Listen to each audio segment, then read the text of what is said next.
Tyson Fury, Floyd Mayweather, Canelo Alvarez. Just hearing these names makes you think money and the hundreds of millions of dollars, pounds or Saudi riyals in boxing. But that's at the top. At the bottom, it isn't quite the same. Even for those on the rise, there's not an awful lot of cash in the boxing world. And if you're just starting out, well, it can be a very costly exercise indeed. But don't take my word for it. Here's the former European champion talkSPORT's Spencer Oliver. You're turning professional and you're boxing, let's say, York Hall on a non-televised fight. You have to sell tickets to earn any money, but you have to cover the wages of your opponent as well. So if you don't have the ability to be able to sell enough tickets, you effectively have to pay to fight. A far cry then from Jake Paul facing Mike Tyson in 2024, when the purse was reported to be around £48 million. But the vast amounts of cash lining the top dog's pockets isn't the norm in a typical fight. Let's say you're lucky and you get between 5 and 10 grand. You're going to get 10 grand max for that. 10% goes to the trainer, 25% goes to the manager.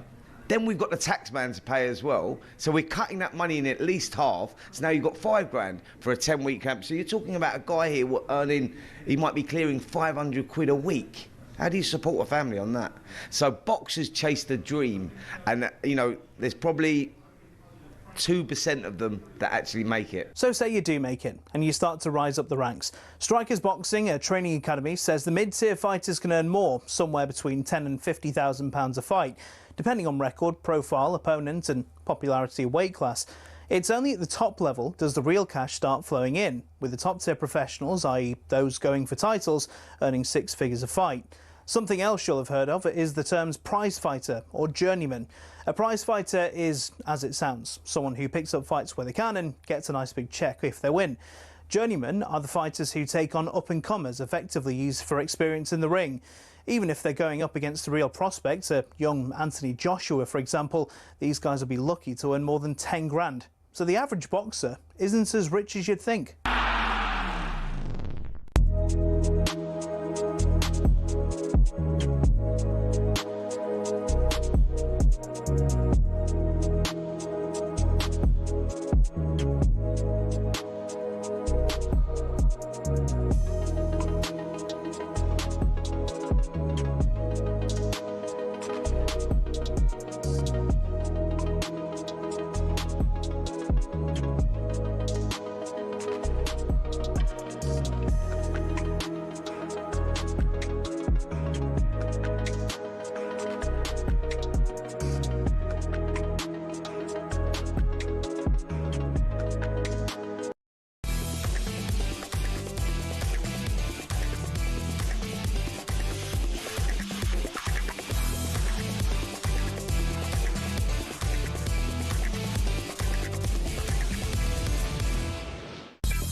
Very good morning to you. This is talkSPORT Breakfast with me, Jeff Stelling, Ray Parlour and Arnold Clark. Buy a used car and get a free 2-year service plan plus an extra 500 quid when you part exchanged. Shop the upgrade event today. Almost 6:05 this Monday, May the 18th. Really good weekend, wasn't it? If you're a Manchester City supporter or a Celtic supporter, or if you're Aaron Rye or a music fan in Bulgaria. But a pretty bad weekend if you're a Chelsea supporter, bar the news about Xabi Alonso. Of course, a Hearts fan, or of course you are the bloke behind Look Mum, No Computer in the Eurovision Song Contest. You a fan of the Eurovision Song Contest then, Ray? Not really, Jeff, no, if I'm being honest. I wouldn't be staying in to watch it. No. If it was on, maybe you flick on and see what's going on with it, but no, not really. I mean, you sometimes people have a little bit of bet, a few bets on it, don't they, I suppose, but I didn't see what happened this weekend. Well, what happened this week is that the UK was last with 1 point. And to put that in perspective, 1 point, the winner's Bulgaria, got 516 points. Well, that sums it up at the moment, Jeff. Pretty comprehensive defeat, mate. I think. Definitely. There's no arguments there. There's no VAR there, Jeff. Yeah, it was just not good enough. Yeah. I watched a bit of the voting. I couldn't be bothered with the rest of it. No. It just went on for too long. Hey, I know you love your golf. Oh, Aaron Ryan, I was watching it last night. Story. Unbelievable. Really, really. To be fair, I fell asleep before he really kicked on. And he was in the mix, back 500 at the time when he was up there. Smith was up there all the way through as well. Yeah. A couple of unknown players, really, who haven't, played really well this year. Everyone was waiting for Scheffler to make his move. Didn't really happen for him today on the putting green, but brilliant tournament. And what a win. I mean, for an Englishman, I think 1919 was it? Last Englishman to win a... Don't look at me as if I remember it. Well, no. I mean, I was only going by the reports, Jeff, really. But fantastic performance, really tough course as well. Yeah. I mean, the back nine, you sort of expected somebody to come with a rattle, but you thought it would be Scheffler or Rory McIlroy or John Rahm. You didn't expect Cam Smith as well. He was playing well. He had a really good opportunity. A couple of putts for eagles, which would have put him right up the leaderboard. But yeah, everyone was waiting for John Rahm or Rory to get it going. But fantastic play, and he'd be over the moon this morning. And he won. Look, he won pretty comfortably in the end, didn't he? 65 on the last day, with all the pressure on him as well. Yeah. Smalley was the leader before the last day. He was 6 under, but he ended up a level par, 6 under again. But yeah, I mean, I had Aberg and Scheffler. Jeff, yeah. That was my tips at the start of the week. But yeah, fantastic for that Ryan, legend now. Winning a major, unbelievable. Changes his life. Absolutely. And, we'll talk to Bell about it a bit later on. That 70-foot putt at the 17th. Oh, my God. You just dream of them sort of putts, Jeff. I'm playing later on today, and if I can get anywhere near a 10-footer, I'll be happy. Yeah, brilliant. But no, again, it's amazing to watch them how they play. They don't get... When you have one bad shot, when you're like the amateurs we do, you try and get yourself out of danger. Sometimes you just got to take your medicine and say, right, I'm going to drop a shot here. Don't worry about it. Don't drop 2 shots. And that's the difference between the pros and the amateurs, where we try and, I can hit this in the green and try and save myself. But then you get in more trouble, and then you're out the hole really straight away. But those guys are just machines. How they just hit it, fantastic. So how are you feeling? Relaxed about the Arsenal tonight? Yeah. I think that, it's all in Arsenal's hands, which is superb. But that's all you need to do as a player. I mean, I remember going back to when we was winning titles. Just worry about yourselves. Don't worry about who's around you and Man City, who they got there.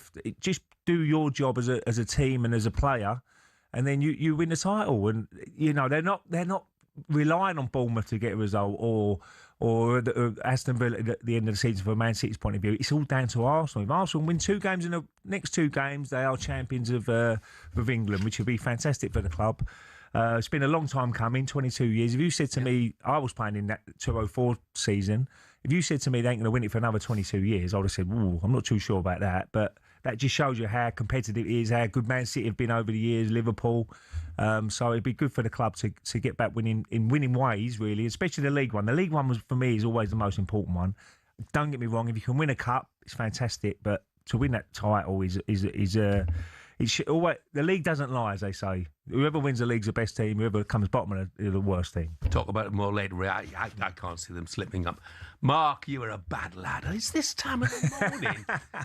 Hello, Jeff. Even Hartlepool got more points than that useless UK singer on Saturday. Yeah, where did Hartlepool end up, Jeff? Sorry. We were 9th. I think we finished on 68 points. So there's plans quite next a lot year. More points. There's plans next year. I saw Southend United win the FA Trophy yesterday as well. They've had a good season. Yeah, just down the road to me. But I'll tell you what, you didn't want to be, it was like the showcase day for non-league finals at Wembley yesterday. They had the FA Vars final first. It finished Stoneham 0, Cockfosters 0. And that was followed by the FA Trophy final, which finished Southend 0, Wealdstone Goalfest. So not a single goal from open play.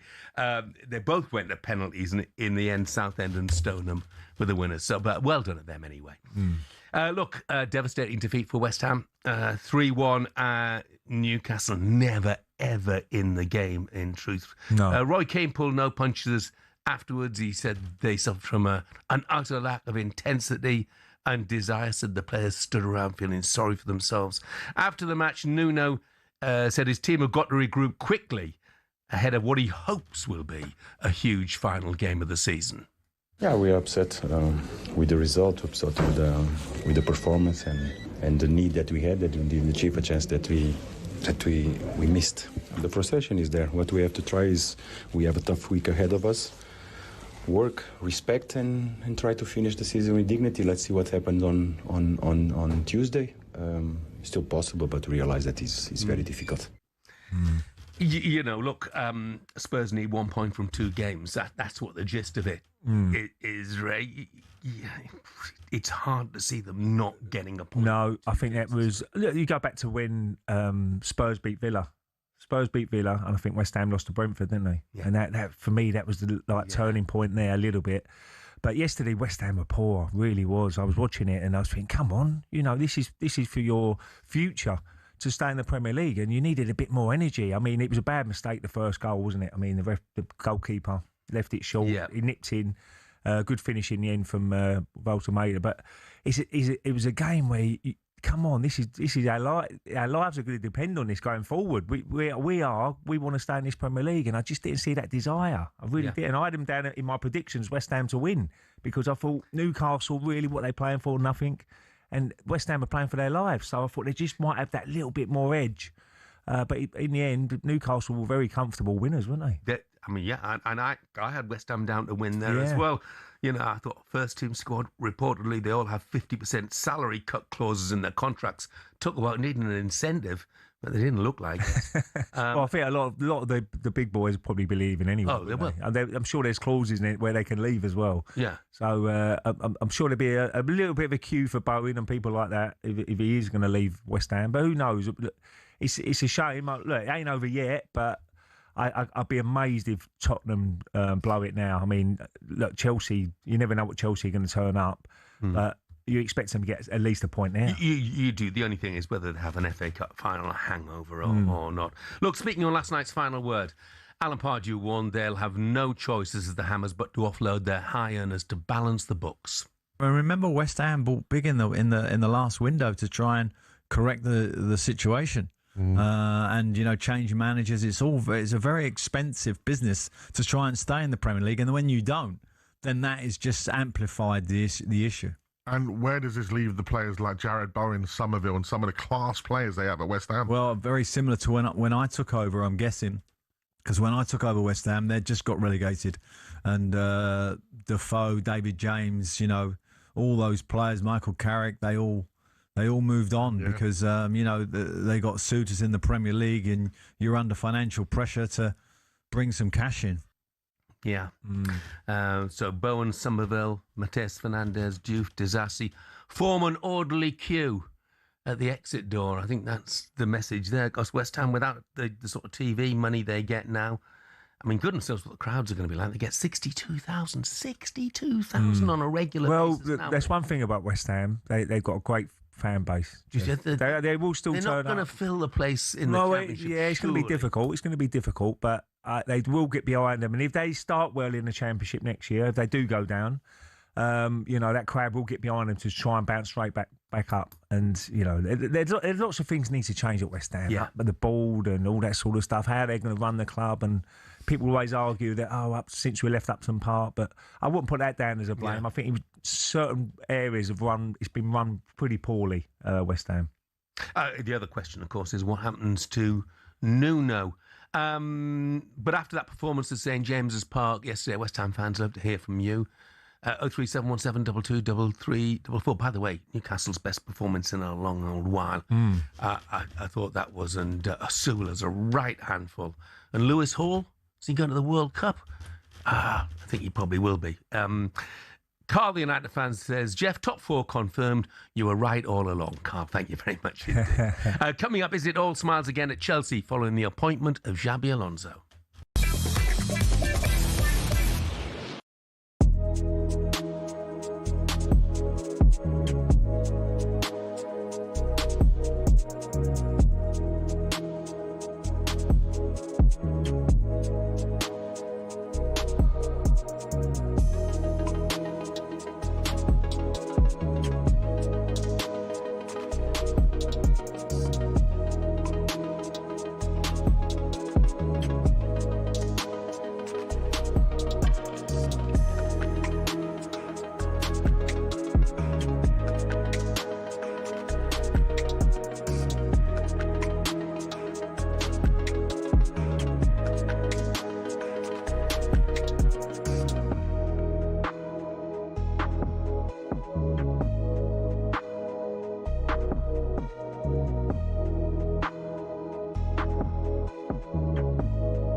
As we alluded to yesterday, Southampton are likely to face a sporting sanction if they're found guilty of spying charges.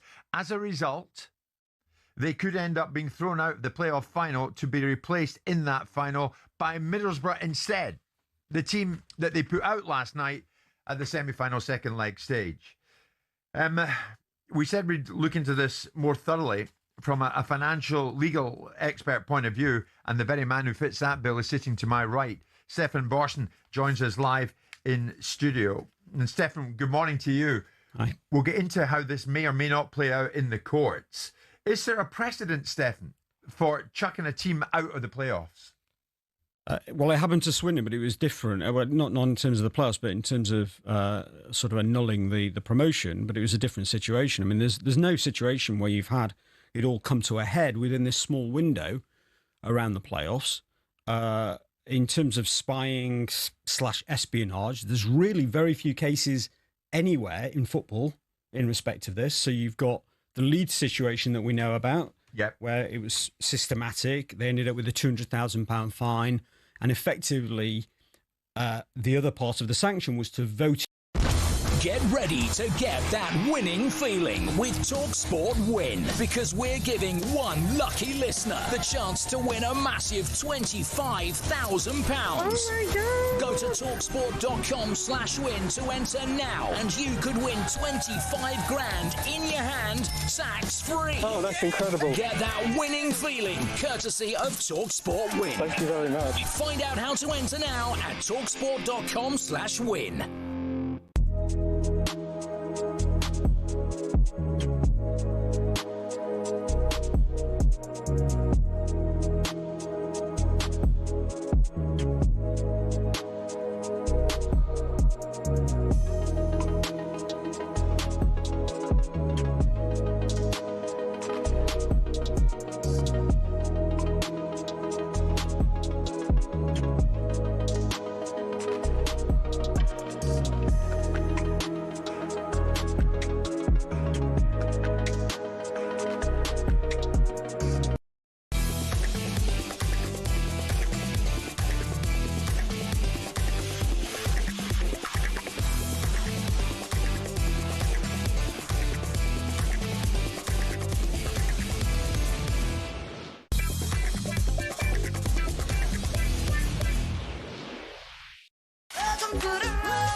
Good morning, this is talkSPORT Breakfast with me, Jeff Stelling, Ray Parlour with us. That was Bangarana, the winning song from Bulgaria at Eurovision. First time they have ever won. They won by an absolute street. The UK's entry, Eins, Zwei, Drei by Look Mum, No Computer, came dead last. Lee, the Liverpool fan, says the Eurovision Song Contest was called Eins, Zwei, Drei. They should have stopped at Eins. Computer says no, innit? Computer says no. Yeah. Right, time for a quick coffee break and a look at the back pages with Costa Express. The Costa Coffee Break on talkSPORT, sponsored by Costa Express. Quality coffee, quality day. Is this when we get a Costa coffee? Oh. Is that what I'm supposed to bring in as I do it? That's what we were hoping for. Sorry, really disappointed. As you will gather, Olivia Bazaglo is back with us. Hi, Olivia. Hello, how are we both? Yeah. Good. Me and Jeff said we were wearing white T-shirts today. Where's your white T-shirt? I've missed the memo. I'll do it tomorrow. Right, on the back pages this morning, a lot of it is actually West Ham. Hammer, nail in the coffin on the back page of the Star. Who's bad after Will Osula? I don't know if you saw it, did the Michael Jackson celebration. Kieran Trippier sort of walking away looking at him. I saw Spider-Man as well. Back to Spider-Man one. Spider-Man as well. That's Enzo Lefebvre, put Spider-Man mask on. That's on the back page of the Sun. However, the stories we actually want to talk about on the back page of the Star and the Sun. X Factor, Alonso, I'll get Blues back on trophy trail. Boss Xabi Blues vow. He promised to bring trophies back to Stamford Bridge. Okay, right. So Xabi Alonso was announced as Chelsea's new manager. So not a head coach. Well, that's the most important thing, being called a manager, not a head coach. And does that mean, Ray, that we are going to finally see a Chelsea manager have a little bit of control? Because we haven't seen that under this ownership. No, not at all. And that's what the owners have got to do. They've got to let they make their big decision. Alonso's a big signing for Chelsea. I think he'd be very good.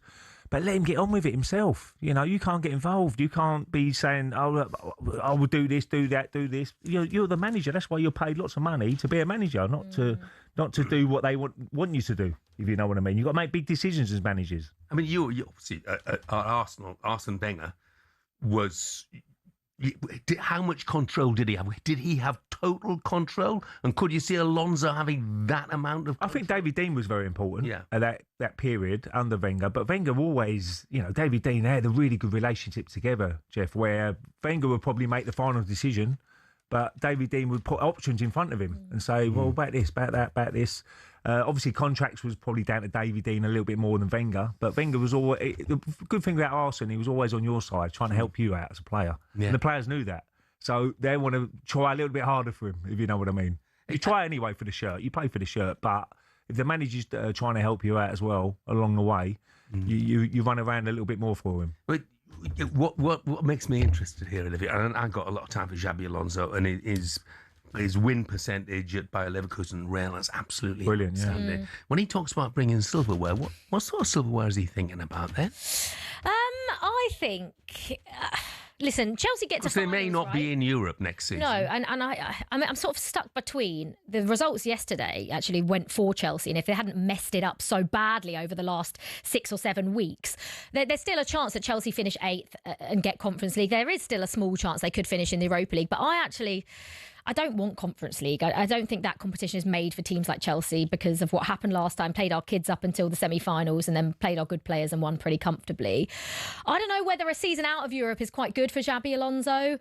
And a game a week may just suit this team. But when you look at this Chelsea squad, Ray, obviously it starts on July the 1st. What do you think the first priority should be for Xabi Alonso when you look at that Chelsea squad, and in terms of the FA Cup final, a game you need to win against City, bringing on players, no disrespect, but bringing on the likes of Alejandro Garnacho and Liam Delap? That's pretty disrespectful. Am I right, Jeff? I'm not saying. It's not disrespectful, but you're a Chelsea fan. When I think of Chelsea, they've recruited pretty badly. Do you know what I mean? That's my point. Is that City, and I know City are very good at recruitment, right? They're bringing on Ryan Cherky. They could bring in Phil Foden off the bench, and I just think the squad planning over the last 4 or 5 years just hasn't been at the standard that we're used to at Chelsea. But it's all hopeless. They've gone down that road. Hopeless. They've gone down that road where they want youngsters and try and develop them and 8-year contracts and all that sort of stuff. And you've got to have a bit of experience in there as well. I know that you can argue they've got a little bit, but not enough. Defensively, what would you look at that? I think. Do you know what? Levi Colwill has impressed me so much. Coming back after an ACL injury and playing like he hasn't even missed a game was remarkable. And I was really impressed with Jarell Hatto. And I know Alonso sometimes likes to play a 3 at the back, which I do think Chelsea have the players for. However, like you say, I think I'd be happy with Jarell Hatto and Levi Colwill, but you need a very, very good centre back in the middle of them or next to them. Thomas Tuchel was obviously there. He was at the final. So I was going to ask that anyway. So, Levi Colwill, is this too soon for him to be in the England? Because you're right, he makes a massive difference to Chelsea. 2.5 games back. It's difficult because I look at England's centre-back options and it depends how many you want to take, right? So Gahey, Maguire, Konsa are definitely the 3 you're going to take probably when you look at them. Do you take John Stones? Do you take Levi Colwill? How can you take John Stones with his injury record and he didn't get off the bench in that final? So he's been a terrific player. Who would you take as the... Dan Burn is probably in the frame at the moment. Would you take Levi Colwill as a 5th, given how much he's settled in? You can't take 5 central defenders. I think he's taking a gamble. He's only just come back in. He looked like against Liverpool. I thought he played really well against Liverpool, and he looked like he was going to come off then, didn't it? Yeah, he did have a little moment. He had a little moment where you think, oh no, he ain't injured his knee again or something like that. But then he run it off, sort of thing. But whether it's a little bit too soon for him, he'll be looking at next season. He wants a good pre-season. That's what Colwill needs, and then he can kick on next year, and then he'd certainly be involved in England going forward. Yeah. Definitely. Think Cole Palmer did enough in front of the England manager? I'll tell you what, that number 10 position, I don't know. I mean, he's a top-class player. There's no doubt about that. But whether other players are in front of him, I think they are. Yeah. I think Morgan Rogers and people like that be in front, wouldn't they? Yeah, they will. Bellingham, maybe. Yeah, Bellingham will be. Morgan Rogers will be. Morgan Gibbs-White, based off. I tell you what, Gibbs-White's been would superb. be. Yeah, he has. But it's how many 10s does Thomas Tuchel take, and if there is space for one more, do you risk it with Cole Palmer? Because it is a risk the way he's playing right now, but he has provided big moments for England in the past. That could be probably the only reason why Thomas Tuchel may. You know Anderson will be in it. You know Declan Rice. Yeah. But, I mean, the conversation for Cole Palmer was that, yet again, FA Cup final, Phil Foden didn't get off the bench. Yeah. No. Anthony Gordon, would he be involved? I think so. Yeah. In the left wing. He's got to be involved, isn't he? Just quickly before I go, Ray, I just want to talk to you about the back page of the Daily Mail. Arteta calls for fans to step up and sweep Arsenal towards the title. Obviously Arsenal 2 games away from the Premier League, 1 game away from the Champions League. If they were to win a Premier League and Champions League double, would they eclipse? Oh, stop it. No, that's not my opinion. That's not my opinion. No, I mean, somebody said this to me It's not my before we opinion, came by on the the way. air. I'm just asking. No is the answer, but go on, ask the rest of What's it? I'm not. I tell you what, it'd be brilliant. This isn't my opinion. I believe the answer is no, just like you, Jeff. But I would like to ask Ray the question: If Arsenal were to win the Premier League and Champions League double, would they eclipse the Invincibles? The only thing about that is that I think they could win it again. I don't think a team will go unbeaten again. Yeah.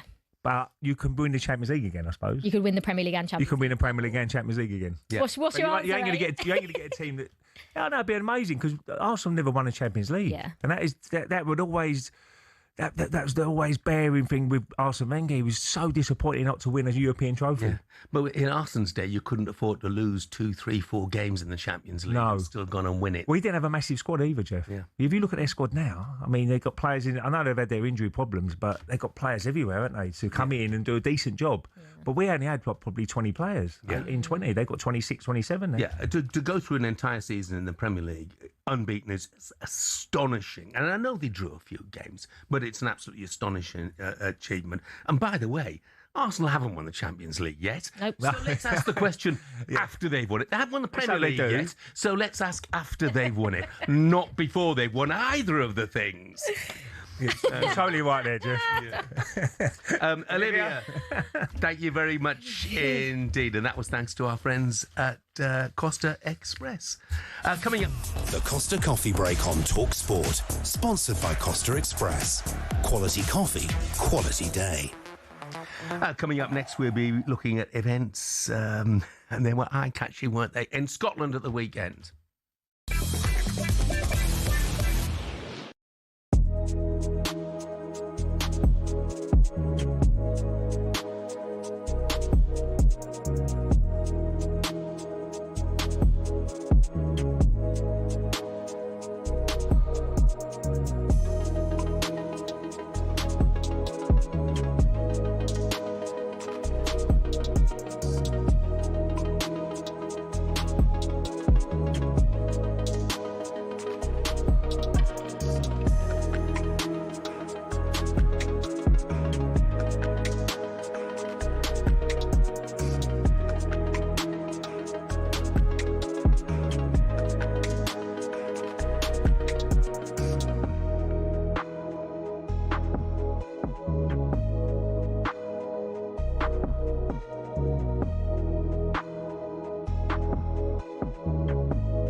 You've got Madonna, Shakira and BTS are going to headline the halftime show at this summer's World Cup final on July the 19th.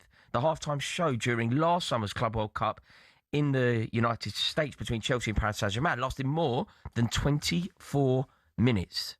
This is going to be the first time that there has been a halftime show at a World Cup final. I've got a terrible feeling that you're going to tell me you have no problem with this. No, I haven't got an issue with it. Oh, God. But then I'm used to... Listen, I love American sports. People know that. I love American sports. I love the Super Bowl halftime show. Of course, it's not going to be for everyone, and I get that. I've got no issue with that at all. But what they're going to have to do is make sure that they've got plenty of bikes in the dressing rooms, the warm-up areas to keep the legs moving, because I've been to halftime, 24 minutes, that is long. Especially when the intensity of the game, then you go in and you cool down a little bit, and then you talk about 24 minutes, 25 minutes before you get yourself back out there. They have to keep Aaron, you know when you say that you love American sports and you therefore don't mind the intrusion of a halftime show, I kind of get it. I went to a Super Bowl Snoop Dogg was there. That was unbelievable, that one. Yeah, and that was great because it was a Super Bowl.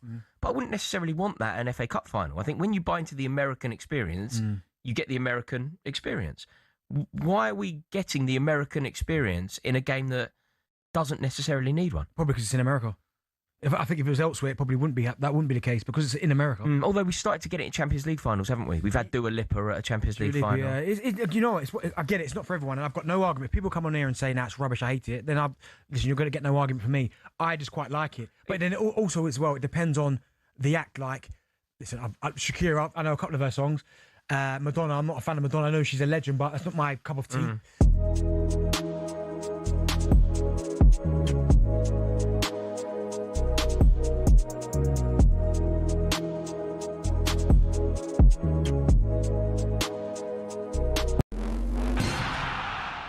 The kit man, one of the most important cogs in a football club's machine. But it's not just laundry and hanging up shirts in dressing rooms. Oh no, it's hours of dedication and a real love of the game. Every club does it slightly differently, but ultimately the kit man's the guy washing the training gear, repairing holes, cleaning boots, and that's before they even think about the match day.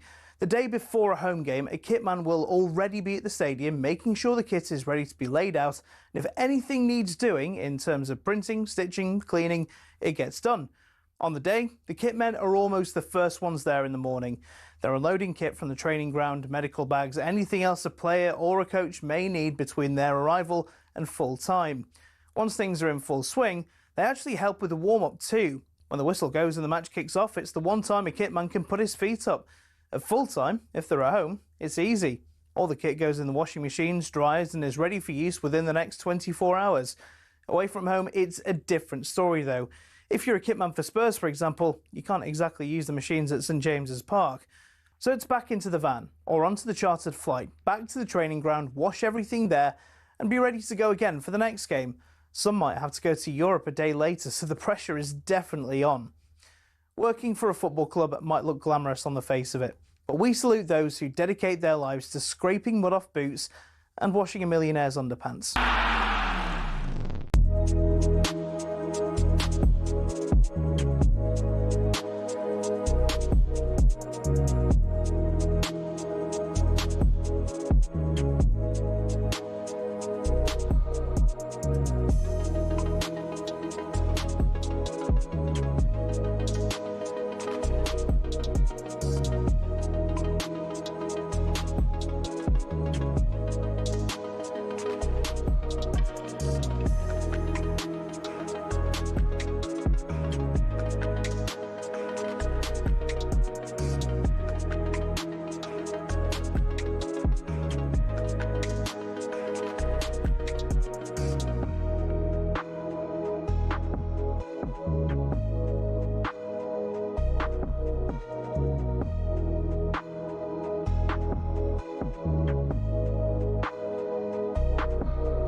Good morning, this is talkSPORT Breakfast with me, Jeff Stelling, Ray Parlour and Donald Clark. It is the perfect time to upgrade your car. Get 2 years free servicing when you buy a used car in the upgrade event. Check it out online. And now, fancy 25 grand in your hand, completely tax-free at talkSPORT. Our competition's just got a whole lot bigger, with even more prizes up for grabs to give you that winning feeling. To celebrate, we're giving you the chance to win big with 25 grand. But hurry, entries close today at 4 o'clock this afternoon. Here's what you need to do. For a chance to win, it's really straightforward. Head to talksportwin.com, or you can text the word WIN, W-I-N, to 83338. 83338. Text and online entries cost £2.50 plus your standard network rate, or you can call 0343 418 7260. Entries have got to be in today, remember, by 4 p.m. And that's when you'll need to answer your phone, of course, if it rings. 18 plus, UK residents only. This is a network promotion. Full T's and C's at talksportwin.com.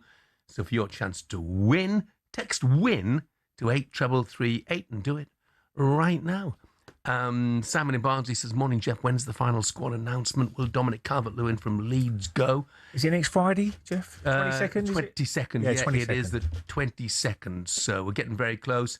Calvert-Lewin took his goal well yesterday for Leeds.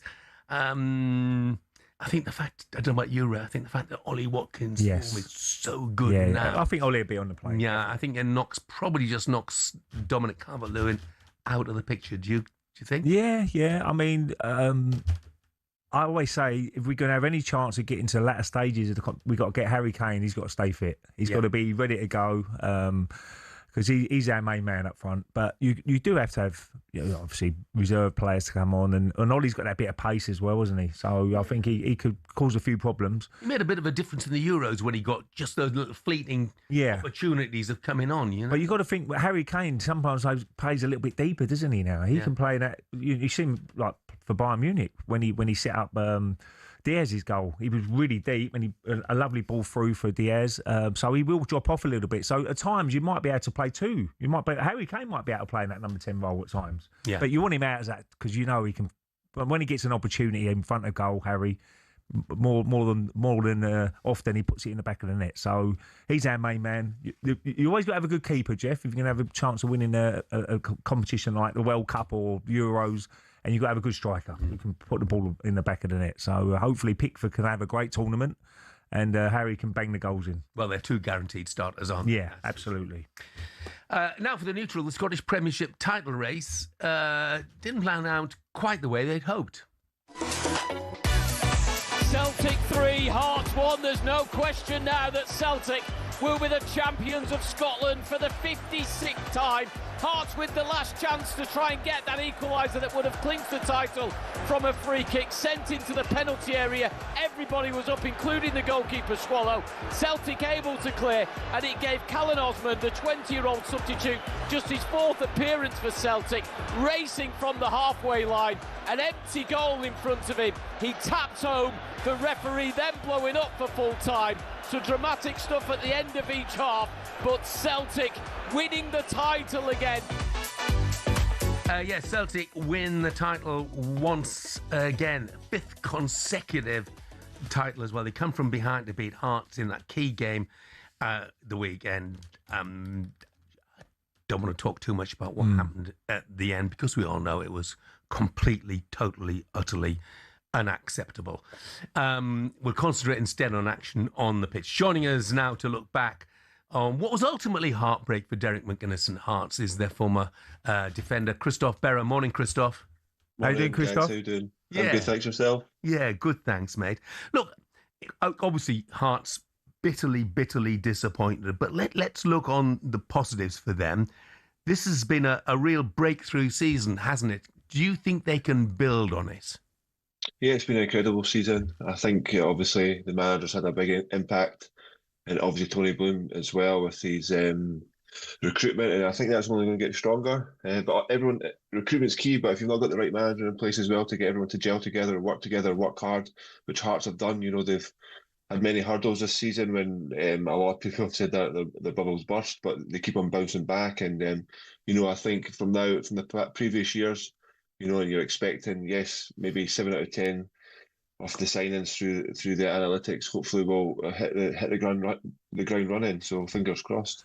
I really thought, you know, I watched the game, Christophe, and you look in that last 15, 20 minutes, you think Hearts they're going to do it. You know, they look like pretty comfortable, didn't they? I know that the second goal for Rangers, there was a VAR check and probably the right decision in the end, but Hearts look really solid, and they really look like to go to Celtic Park and be as solid as they were. And Celtic really didn't get behind them or make the keeper work too often. So it was nearly a job well done for a Hearts point of view. Yeah, I've played there many a times, and when you go to Parkhead, you know, you're usually on the back foot, you're defending for your lives, but it's far from the truth. You know, Hearts are, especially first half, really frustrated them. Yes, Celtic had a lot of the ball, but they created barely anything, and probably pivotal was the goal just before half time. You know, it kind of changes the momentum. But they came out the second half. They were solid, never really gave Celtic much, but I think it was maybe the last 15 minutes when Iniacho came on, the game got a little bit stretched, and you know, the boys are getting tired. They know the finishing line is so close, and to concede 3 minutes just before the 90th minutes. You know, it was obviously heartbreaking. I mean, look, the Ray saying there, he watched the game, I watched the game. You know, from a Scottish football perspective, I know it's not consolation to Hearts fans. I mean, I wonder what the TV viewing figures were like. Probably the TV viewing figures are probably not far off a record for a Scottish game, because it was a match that everyone wanted to see. So the title race, I think, as far as Scottish football is concerned, has been absolutely brilliant. Do you think Tony Bloom is liable now to think we were so close? We'll find the funds to push on next season. Talking of the TV records, I was at the Writers' Award last night, and I'm sure someone said to me it was 1.4 million, which was a record for Scottish football. Oh, brilliant. Don't hold me on that, but I'm sure it was about 1.4. But yeah, I think, I've been at the games and he's been at the games. He thinks Edinburgh's a great city as well. He's going to love being up here. Hearts are 20,000 fans, and there's a waiting list now for season tickets. It's a great club to be involved in, and players love coming to the city as well. It's a beautiful city to live in, and I think he's going to be in it for the long run, and he'll be wanting to make this a success. Next year's going to be a challenge. You know what it's like. You've had an incredible season. You've hit those standards of expectations now. But I expect, they'll probably lose a couple of players who have done well. It'll be their trading model, but I think they'll well be prepared. They'll have people in the pipeline to come in and replace those players.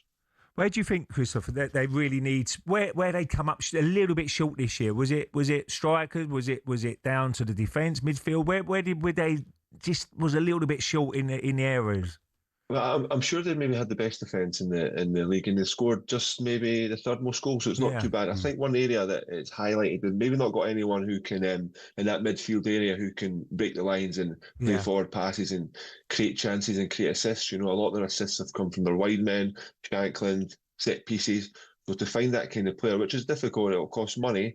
But again, with Tony's analytics and Derek McInnes will know players as well in and around Scottish football and Europe. If they can maybe find that little magician, which are hard to find, that could maybe add a little, a little wee bit difference. And in the games that are really tight, especially against Celtic and Rangers, when you need to, it's not just about crosses and set pieces. When you just need that little bit of magic, I think that would take them on to the next level. Yeah. Look, it hasn't ended the way that yourself or Hearts supporters would have wished, but it's been an absolutely fantastic season. Christoph, thanks very much indeed for joining us. Thanks, Christoph. Thank you. Have a good day. Cheers. Thank you, mate. Just one thing I would say what Celtic is, two things actually. One, like champions, they found a way. Oh, yeah, absolutely. You need a bit of luck sometimes, Jeff. And you could argue the penalty situation, but they got that little bit of luck. They took it. And to be fair, you would love to be, if you're a Celtic fan, you would have loved to have been in that stadium the weekend. It was the atmosphere was really tense as well before they got their noses in front. But it was. Yeah. I mean, Richard from Inverness. I've got a few like this, so I'll just read Richard's. I want to speak why you aren't talking about the shocking scenes at Parkhead on Saturday. The media just gloss over it. We didn't. We mentioned it, Richard. What we're going to say? Everyone who's on the pitch, of course they shouldn't have been there. Of course they're the sort of scenes that nobody wants to see. Some of the scenes were absolutely disgraceful, shameful, not just in the ground, but afterwards as well. So there it is. It's said, but we want to concentrate on what the majority of people were there for. The majority of Celtic fans were there for. All of the Hearts fans were there for. And that was the football on the pitch. And I want to say one more thing about the football.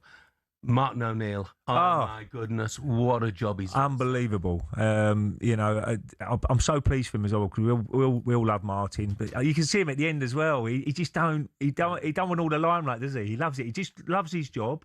He gets on with it. He probably loves day to day working with the players, getting the best out of the players, which he certainly did.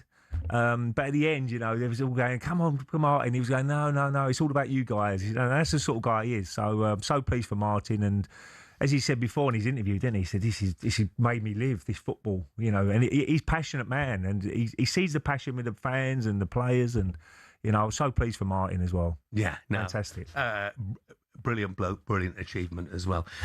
Right, here's what's still to come on breakfast. Superstar Breakfast preview on talkSPORT with Travis Perkins. Manage your Travis Perkins trade account online at travisperkins.co.uk or via the Travis Perkins app.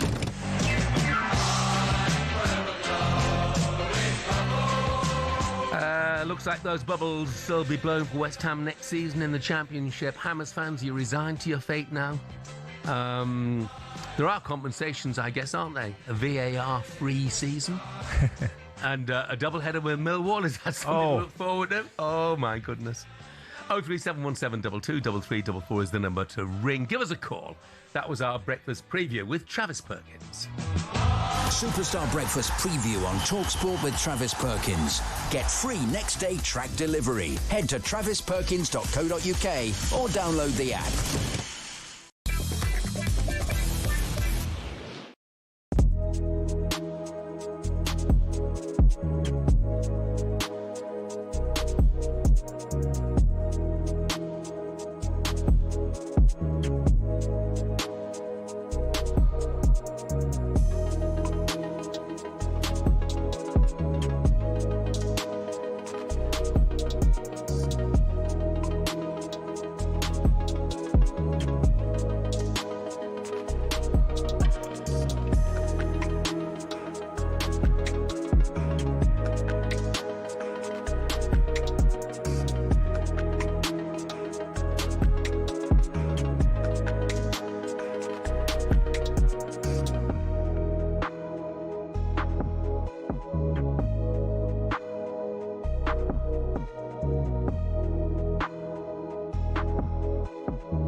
Another developing story this morning coming out of Manchester United. Manchester United have reportedly reached out to other potential candidates, but wish to speak to Michael Carrick first.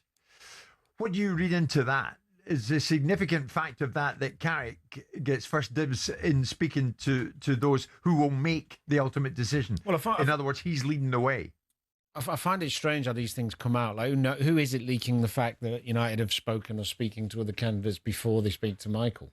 I mean, it's bizarre, especially when you're talking about one of the biggest clubs in the world. Can they not do business? Can they not keep their own counsel? I find that a bit bizarre, but he's done really well. And, with the position they were in to where he's got them, you could argue he deserves another go at it and bring some players in the summer. And I wouldn't say that's a huge risk. The progression they've made under him, I'd give him another go. Yeah. Yeah. Significant, Simon, that they want to speak to Carrick first. Yeah, again, I don't know who's briefing in and whether it's coming from Carrick's side or whether it's coming from Man United's side as to the briefing in as to why Man United need. You can employ an England manager without anyone knowing about it, but they can't seemingly have a conversation amongst themselves without broadcasting it to the media. I don't understand why that is the case. I still think it's fraught with lots of questions that need to be asked and answered about the position of someone that becomes in moments of adversity. We've seen no moments of adversity for Carrick, really. He's done the job, so it makes it a conundrum.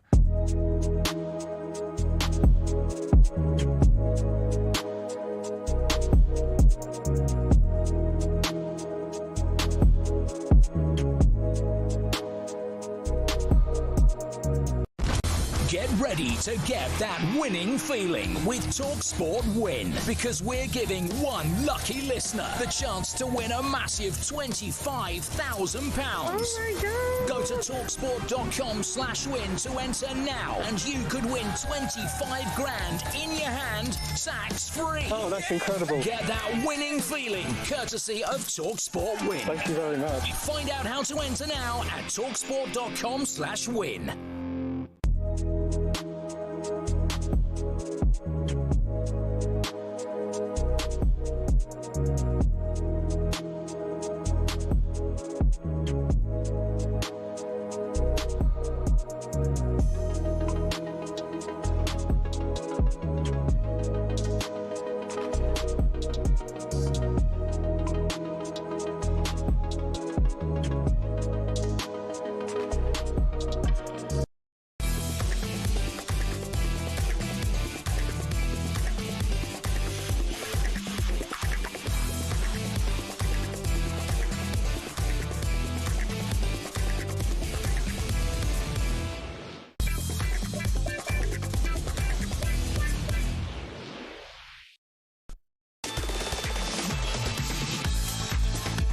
A very good morning to you. This is talkSPORT Breakfast with me, Jeff Stelling and Ray Parlour. 10 minutes away from 7 o'clock. It's Monday morning, May the 18th. The headlines this morning: Mikel Arteta has urged Arsenal fans to create an incredible atmosphere for their final home. He did that for their last home game as well, didn't he? As the Gunners chase an historic first title in 22 years. And, of course, Arsenal against Burnley live on talkSPORT tonight. England overcame France to clinch their 8th successive Women's Six Nations Rugby Union title in Bordeaux. And Bruno Fernandes equalled the Premier League record for assists in a season as Man United beat Nottingham Forest by 3-2. He spoke afterwards to talkSPORT.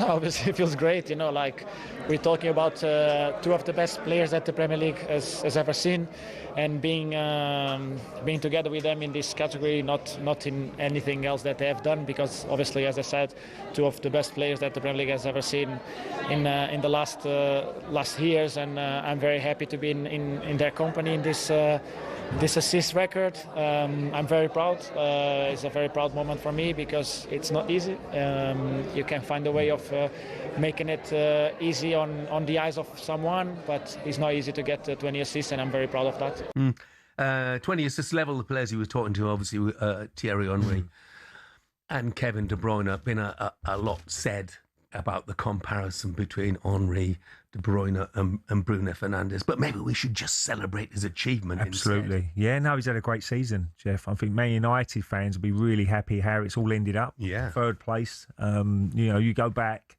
if you said third place for Man United at one stage in this season, you would have said no chance. But they've really, I think Michael Carrick's, again, gone back to basics. He's got the right players in the right positions.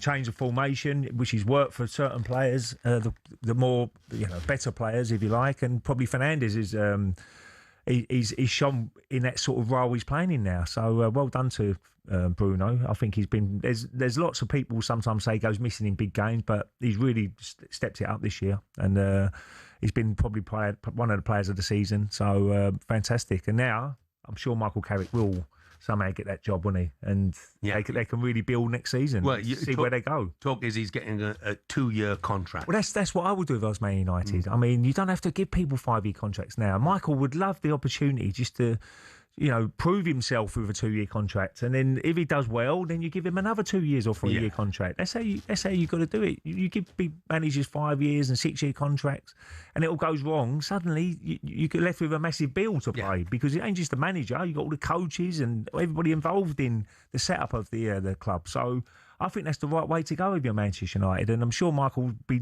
delighted with a 2-year contract and see how they go next year in the Champions League. Yeah, and he's been brilliant. He's done brilliantly for them since he came in. Absolutely brilliant. Well, he's a nice guy, isn't he? I think, when you look at certain people and you think, yeah, I could play for him, he really's got everything. He looks like he's helping the players out as well by getting them in the right positions, and it looks like people got a smile on their face again, because it ain't all about. There's a lot of pressure in football. I know the players will earn lots of money, but you still got to go out and perform every week, and it looks like they're enjoying it now under Michael Carrick. So he's got to get an opportunity, surely. A lot more on Manchester United a bit later in the show, but and you can head over, by the way, to talksport.com for more on the day's biggest stories. But now the story that unfolded late last night at the USPGA Championship. It's time to look back on that with Prostate Cancer UK.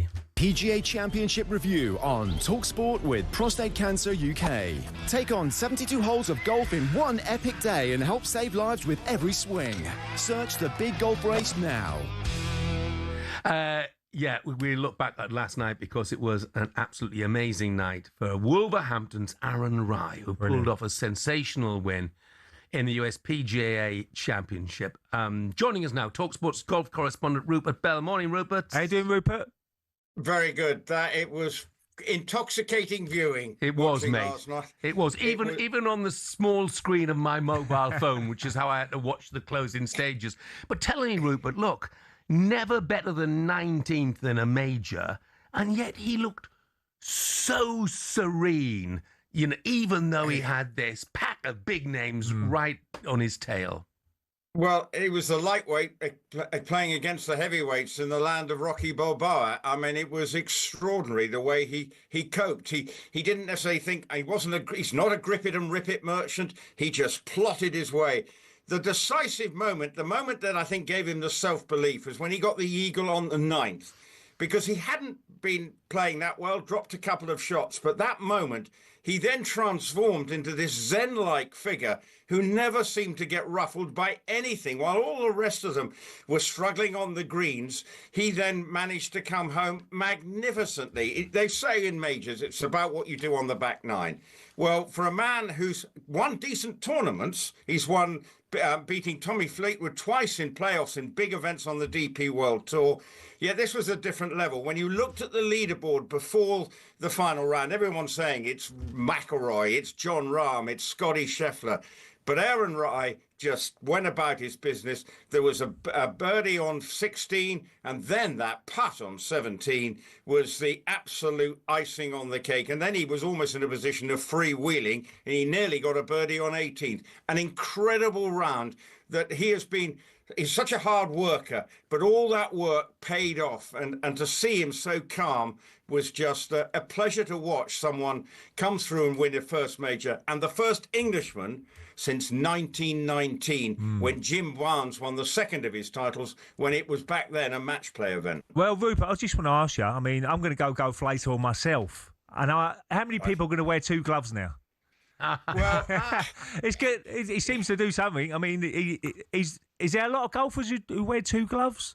Well, the reason he wore them is because he was playing golf in the winter in Wolverhampton when he was a child, and his dad, he said, I need to keep my hands warm, and went and made him some special gloves, and he said, I just feel comfortable doing that, and that's what he's done all his golfing life. It was done for practical reasons, and then he sort of tried to play with the conventional one glove, and he said, I don't like it, so that's why he is seen with two gloves. And he says, I just don't feel right if I haven't got two pairs of gloves on. So it's a mental thing, which has helped him. And also has iron, everyone has their covers for their woods. He also has covers for his irons, because as his father would, they didn't necessarily have a great deal of money. And he said, well, I need to look after your clubs. And so that's why he's always had covers on his irons. Even now, he can get any clubs he wants. But that sort of sense of level-headedness, I think actually when you look at it, that sense of perspective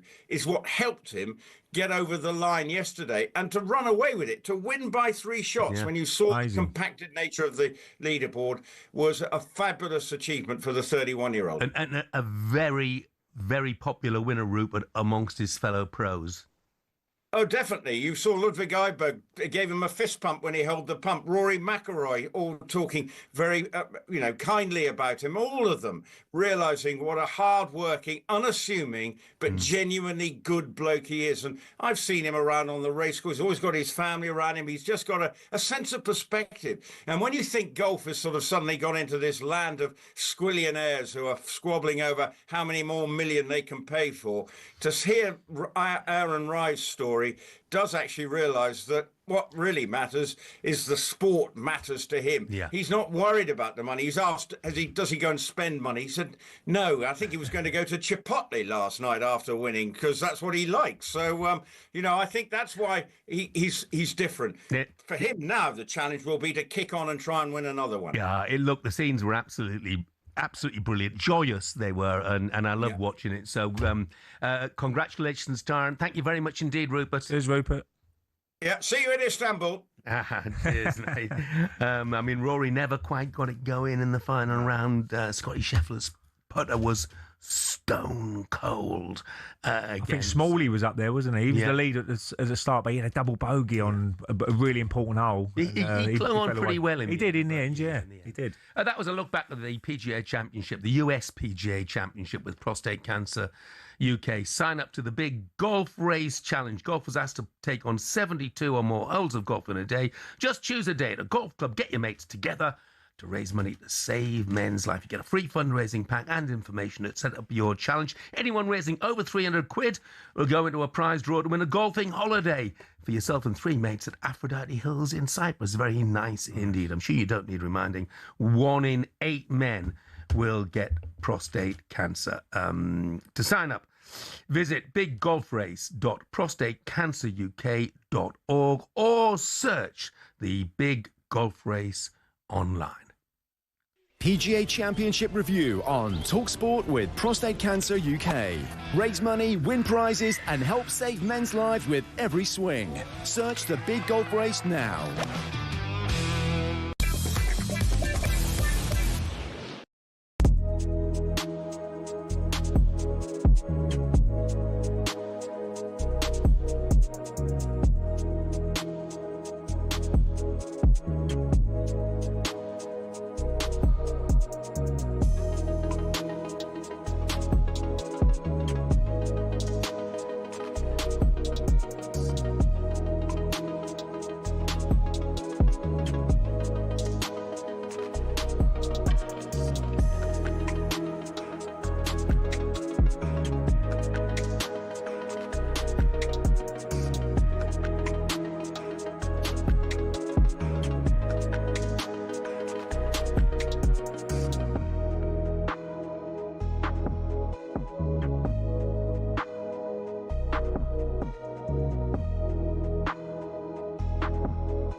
James Corden is with us in the studio. Good morning. Good morning, mate. Good morning, James. So happy to be here. It's our pleasure. How are you? I'm really well. Yeah, I'm very good. Thank you for coming in. It's a pleasure. It's lovely. We've got so much to talk to you about. For sure. Before we talk about football, right? Yes. I was just going over old stuff that you've done, right? Mm. And I was watching with my producer Ollie this morning when you did the Sports Personality of the Year. I think it was 09, 07, I can't remember. It was nearly 20 years ago. And you stood up in front of everyone, right? Yes. You gave, as Smithy, you gave this massive speech. Smithy won Coach of the Year. And I said to the producer, he's got a good memory, right? How nerve-wracking must that have been for you? Was that just insane? Did you have autocue on that? Or was that... Well, yeah, no, there was a prompter, but the issue was with that is we shot that 8 minutes before they went live for Sports Personality, so we only had one. We could only do it once. Yeah. From the standing up in the crowd, the walking through, doing all the stuff. So also, we had to make sure that lots of people were in the audience because at Sports Personality they all wait in this room before they go out, and we had to go up to like Freddie Flintoff, and what we had to say to him, we had to go, Freddie, we're going to do this thing. Don't laugh along, okay? Because it can't look like it's like a sort of roast monologue. Yeah, which is why Freddie's such a brilliant actor. Looks so angry in that we just like make out like it's real. Don't just laugh along when we start saying all these things to different people.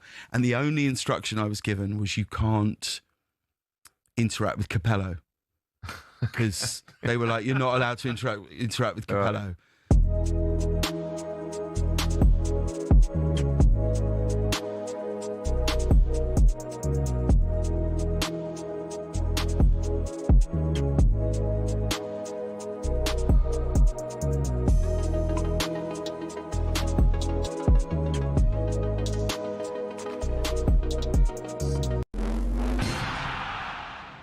Tyson Fury, Floyd Mayweather, Canelo Alvarez.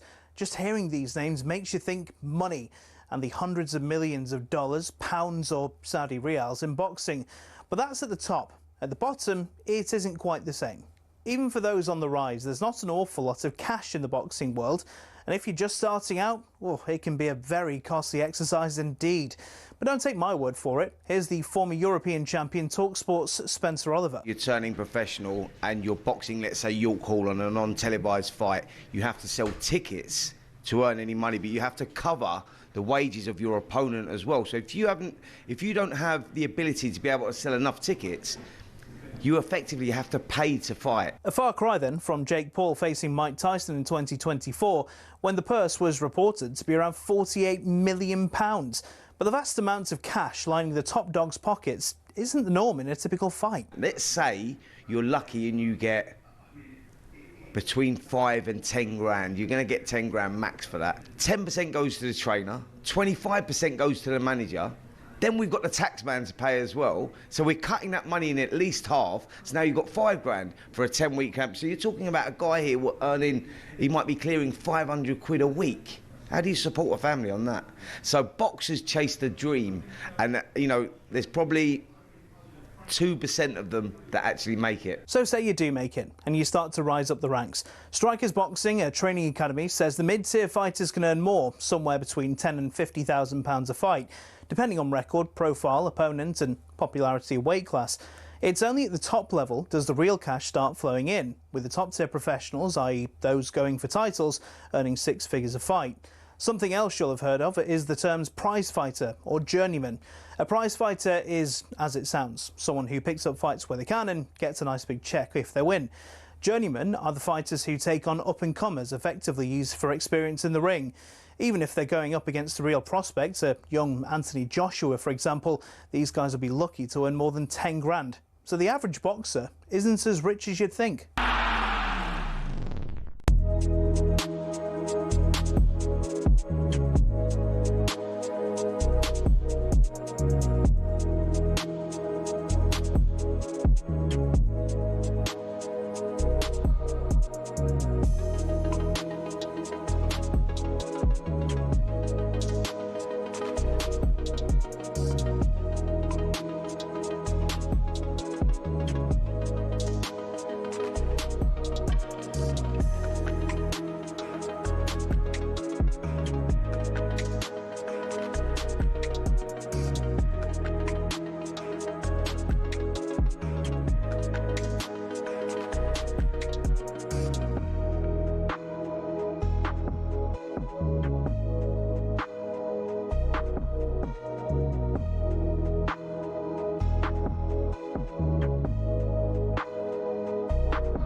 Good morning, this is talkSPORT Breakfast with me, Jeff Stelling, Ray Parlour and Arnold Clark. Shop the upgrade event today, get an extra £500 off when you part exchange your car. Don't miss your chance to boost your valuation. Dan, who's an Oxford fan, says, of course the awful VAR decision matters. What do we do now the season's end? Do we just accept awful decisions because the team's guaranteed Europe? Dan, do you want us to talk about VAR every single day? Because I don't. You know what? I'm bored sick of it. And that's why I don't want to talk about that this morning in particular. Do you know when it first came in, Jeff, we was all going to each other going, oh, we ain't got nothing to talk about now because they're going to get everything right. Yeah. I think we talk about it more now. I know. Every weekend we're talking about a VAR decision. Mike, who's an Arsenal fan, says, if it's a shocker, call it out. Okay, I thought it was a shocker. I didn't think it was. I didn't think it was. I thought it was handball. End of story. But, Mike, honestly, mate, it's a Monday morning. There's some great sports stories around. Just don't want to talk about VAR. I'd rather talk about this. Mark says, great show. So happy Aaron Ryan has won the PGA Championship. I was lucky enough to be part of his development as a coach to him as a junior when I was a professional at South Staffordshire Golf Club in Wolverhampton. A pleasure to coach, a wonderful family. So proud to have been a little part of his development. Just a shame he's a Wolves fan. Up the Villa, says Mark. Thank you very much indeed for that, Mark. See, that's what we want to talk about. We want to talk about sport for a change. And just this one Monday, let's give VAR a bit of a wide birthday. Now, there's a familiar face taking over at Chelsea.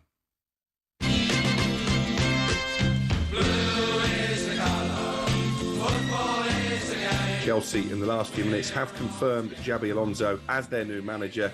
The Spaniard will begin his role on July the 1st. He's signed a 4-year contract. I think he's one of the next up-and-coming superstar managers, and I think he would send a real statement of intent. You have to give him the keys and go, what do you need for us to be successful again? We're running out of options now in terms of who actually wants to come to the club. So, yeah, we're all pinning our hopes on that one. What he really needs to be is backed. Maresca was clearly infuriated by the fact that he didn't. Liam Rosenior was never even close to being that, obviously. I think this might work out all right, and I think Blue and Co, or whatever they call themselves, are about to hand over some power.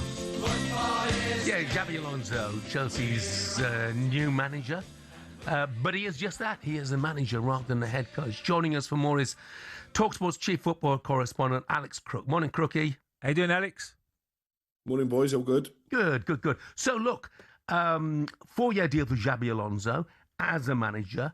Wanted to be the manager because he wants more control. How much control do you think he'll have?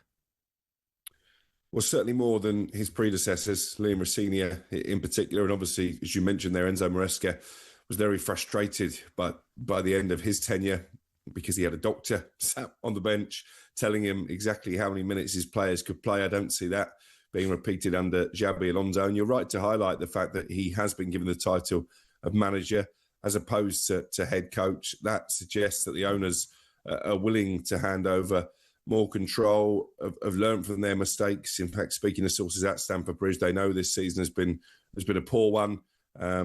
They said after they got rid of Liam Rosenior so quickly, having appointed him, that they would do a bit of soul searching. There would be a period of reflection. And they're describing this to me as the next stage in Chelsea's evolution by, instead of appointing a rookie manager like Liam, who was going to learn on the job, who was probably always going to struggle to command the respect of what is quite a difficult dressing room to control, they've now decided to hire someone who's been there, got the T-shirt, not just as a player, but as a manager as well, with that incredible invincible season at Bayer Leverkusen. Even Alonso's record at Real Madrid is not terrible, So I think instantly he'll command the respect of that dressing room because of what he does as a player, because of what he's already achieved in management. They're going to task him with building a culture befitting of a club like Chelsea. And it was quite clear in the statement when they announced him yesterday, they want to be challenging for the top honours, and they see this as the first step in that direction. How much control will he have?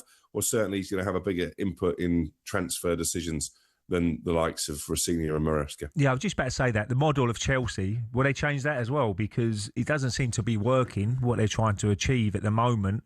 And Alonso might have a little bit more of an input into transfers and who they need, because look, you don't know what sort of system he's going to play. We play three at the back or whatever. And he's got to get players to suit them positions, isn't he? So I think there's going to be a hell of a clear out, don't you think, Alex? Yeah, he does tend to be more of a back three manager. Mm. That was certainly what his success at Leverkusen was built upon. But again, I'm being told that he is a flexible coach. He won't necessarily be married to that system in the same way Ruben Amorim was, for example, at Manchester United, because actually it's a difficult system to implement in the Premier League. It's only Chelsea who've gone and won the title in the Premier League era with that back three under Antonio Conte.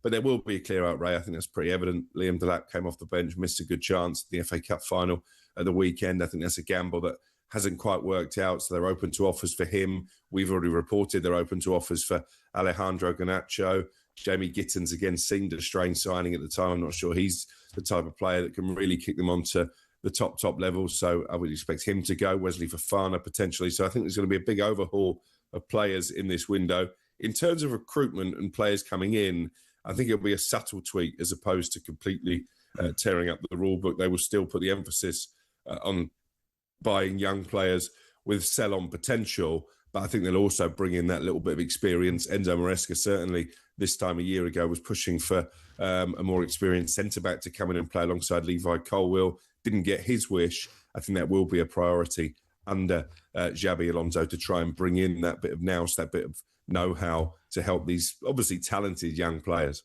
Crookie, just briefly, mate. Xabi Alonso joining Chelsea, probably the one piece of good news over the last few days for Arne Slot. After the defeat against Aston Villa, then Mo Salah's outburst. But how are Liverpool fans going to be feeling about this? Those who want Slot out, surely they would have been looking at Alonso as a logical replacement.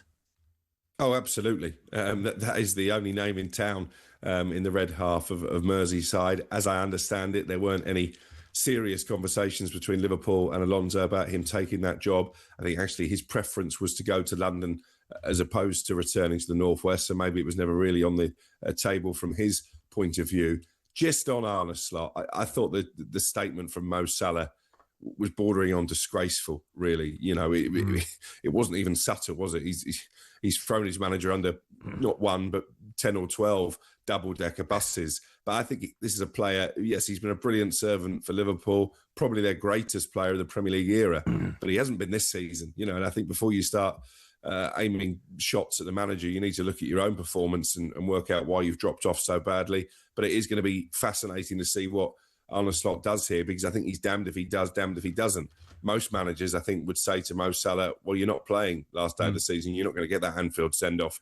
If he does that, he's going to completely alienate any of those Liverpool fans who are still backing him. Yeah, he's got to play. The man's got a Champions League, 2 Premier League, an FA Cup, Carabao Cup, and 257 goals. Crookie, thanks very much indeed. Cheers, Crookie. Cheers, guys. And as always, Alex and Sam Matterface and Scott Minter run the rule over all of the weekend's biggest talking points on the Premier League All Access podcast. Chelsea fans, though, let's hear from you. Do you have the confidence that Alonso is the man to turn things around? 03717223344 is the number to ring. Give us a call. I'm just going to address this just one final time. Okay? Robbie, the Celtic fan, says, double standards, Jeff. You hammered Celtic on Scottish football's use of VAR. Okay? But when there's a worse decision in England, you say it doesn't matter. Make it make sense. Robbie, what I said was, Motherwell Celtic, massive impact on the Scottish Premier League title. Manchester United against Nottingham Forest, no impact on where Manchester United are going to finish in terms of top 4, no impact on Nottingham Forest being relegated. Tommy says the same thing. Other week, West Ham's goal was disallowed. You did 3 days worth of shows on VAR. As soon as it's United, your lips are sealed tight. Tommy, same explanation. West Ham, Arsenal, massive game at both ends of the table. Yes, of course it was a blunder, but in the great picture, didn't matter that much, did it? Right, I'm not mentioning it again for the rest of the morning. Okay. Yeah, well, at least that's five, better. at least We'll 5 mention minutes. it after the break. But, I was telling you, off camera, Ray, VAR and the constant obsession, it just drives the game, me up the wall. It is ruining the game. Well, we don't know the rule. I don't know the handball rule. As much as Pereira was saying that, Nottingham Forest manager saying, what is the rule? He wants the referees to come and explain the laws. Good luck with that. They know. Victor. They don't know. Coming up, are West Ham as good as gone? We'll ask Hammer that question next.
Let me ask this.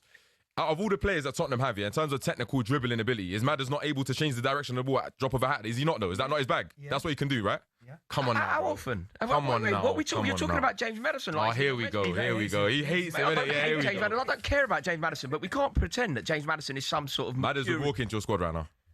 James Maddison? Maddison would walk into your squad right now.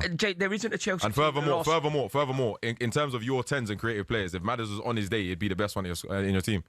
On his day, yeah. This is the most wild thing I've ever heard. Who are your cams? It's not. Cole Palmer. You do wild comments. It's very rare that I'm speechless, but this is that moment. Cole Palmer, I'm a fan of Cole. I think he's great. And on his day, he's an amazing player, yeah. I do think Madders, though, on his day, provides something that you don't have in your squad right now. James Maddison wouldn't have got into a Chelsea squad in the last 40 years. That's insane. There isn't one Chelsea squad. He's getting in this squad. There isn't a Chelsea right squad now. with James Start for you now. James Maddison. While he was injured, he would have started for you. James, do you know what? If he was part of our squad, do you know what he'd be doing? He'd be vlogging it from the sidelines, sitting with opposing fans' YouTube channel. You know what, yeah? My Spurs friends have warned me about you, yeah? Yeah, trust me.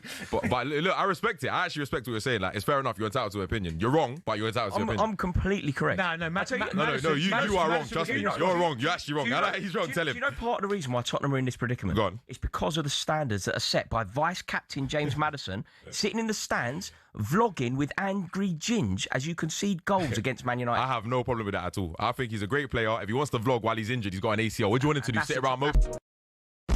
Get ready to get that winning feeling with talkSPORT Win, because we're giving one lucky listener the chance to win a massive £25,000. Oh my God. Go to talksport.com/win to enter now, and you could win 25 grand in your hand, tax free. Oh, that's incredible. Get that winning feeling courtesy of talkSPORT Win. Thank you very much. Find out how to enter now at talksport.com/win.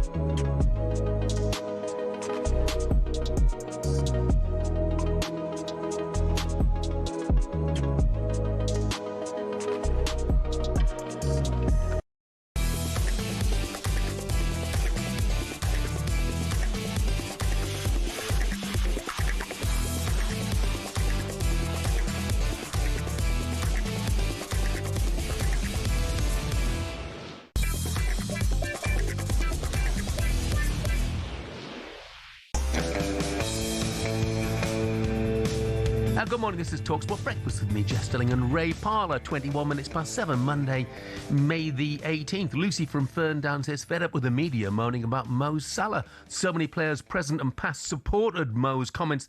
Even Stevie G. Slot needs to go now. Thank you for that, Lucy. And Albert in High Wycombe says, morning. For me, Andoni Iraola is the ideal manager for Liverpool. Proven in the Prem and attractive football. Thank you very much indeed for that, Albert. Iraola? Yeah, Liverpool? no, he's done a wonderful job at Bournemouth. He's a young man, he's still learning. But what he's achieved at Bournemouth with the budget they've got, he lost a load of big players last year, didn't he? Half of his defence last year. But he seems to always find that's where the recruitment is so good at Bournemouth and Brentford and teams like that, because when they lose their big players, they know they can go out and try and find a little gem somewhere. Thiago, for Brentford's point of view. So, that's a good shout, Iraola. If he does go, Slot. Look, and I think he will stay for another season. Whether Liverpool fans will be happy with that, I don't know. But I think they give him an opportunity. But if they start badly, Jeff, next year, then he's going to be, I don't know what recruitment they do in the summer as well. They probably need to get a few players in during that summer area. That midfield area is just, for me, looks a little bit slow in there now. McAllister, I don't know what's happened to McAllister, because he was superb last year. But he just dropped off a little bit this season. He hasn't been the player he was. But they've still got good players. Gravenberch and Szoboszlai has been probably the best player for Liverpool this year. But they do need to really look at the recruitment next year, and whether it's going to be Slot picking the players, we'll have to wait and see. Yeah, we shall see. I think he's in a pretty perilous position at the moment. I mean, 12. Well, I thought it was 50-50. I thought it was 50-50 with the fans, but I think it's edging towards 70-30 now, who are not really having him at the moment. Yeah. Right, time now for our coffee break with Costa Express. The Costa Coffee Break on talkSPORT, sponsored by Costa Express. Quality coffee, quality day. West Ham staring down the barrel of relegation after a 3-1 defeat at Newcastle. Let's get more on it. Now, I'm delighted to say we're joined by actor, presenter, big West Ham fan, Charlie Quirk. Morning, Charlie. How are you doing, Charlie? Morning, gents. How are you both? You okay? Yeah, good, thanks, mate. Have you sort of accepted your fate, or do you think there's still a glimmer of a chance? I mean, we've been staring down the barrel since January, since the loss to Wolves and Forest, and we had a couple months of good times of hope, but to have to rely on Chelsea is something that we don't like doing as West Ham fans. So I think we're edging closer. I think it might be our time, without saying exact words. Yeah. Charlie, that performance yesterday, I had them down as a West Ham win, because I'm thinking Newcastle, a little bit hit and miss. They're not really going for anything at the moment. I know Trippier's last game, they want to go see him, a good send-off for him, but I just think the atmosphere and everything about it, it was a really poor game, was it, to watch for West Ham's point of view, because I didn't see that hunger to say, we want to stay in the Premier League. I want to see that desire to say we want to stay in the Premier League. It's a little bit like the Wolves game, like you mentioned. Yeah, I mean, it looked like panic football from what I saw. Was they looked nervous from the first minute. I mean, the defence was all over the place. He's chopped and changed formation and stayed with 5 at the back, the same as against Arsenal, when we've got to win it. We looked different when Tati came on. Yeah, it did, yeah. But yeah, I don't know. I think it's just a little too late. I think the boys just got a bit too much and looked really nervous, to be honest. Yeah. Yeah, I mean, you know, you're absolutely right. They did look different when Tati Castellanos came out. I was surprised he didn't start. Were you? I was. I think. I mean, I understand why he brought Tadibo back in I mean, Tadibo didn't look too happy laughing when he ran off the pitch being subbed, but that's another conversation. I love Tati Castellanos. I mean, I think he's quite Arnautovic-like in his work rate and his battle. And we need players that need to battle and show fight for the shirt. And I think that's what's been missing since the start of the year, really, is more players with that grit and determination. Are you worried that next year, look, if you do go down, look, it's still, if Chelsea do get a result, it can go down to the last game. You never know. I think you've got Leeds and they've got Everton, haven't they, Tottenham? Yeah. But if you do go down, you're worried a lot of big players will be leaving, like Bowen and players like that? I mean, I think a lot of them would leave if we scrape the staying up. Sorry, I still think Bowen has to leave for a career element. We'll lose Somerville, we'll lose Tadibo as he's having a giggle running off the pitch, and I think we'll lose most of our squad. So if we stay up or go down, I think there'll be a massive overhaul, and that'll be from the top down. I think there's a lot of things to change, but bigger worries if we do go down. Obviously, the uncertainty of what then happens to your club. Yeah. I think it's going to be a massive shift either way. Yeah, I think you're right about Jared. I mean, he's 29 now. He's got to make a decision one way or the other. You know, he's either going to move on or he's going to spend the rest of his career at West Ham. In truth, what about Nuno? Will he stay? Would you want him to stay if you go down?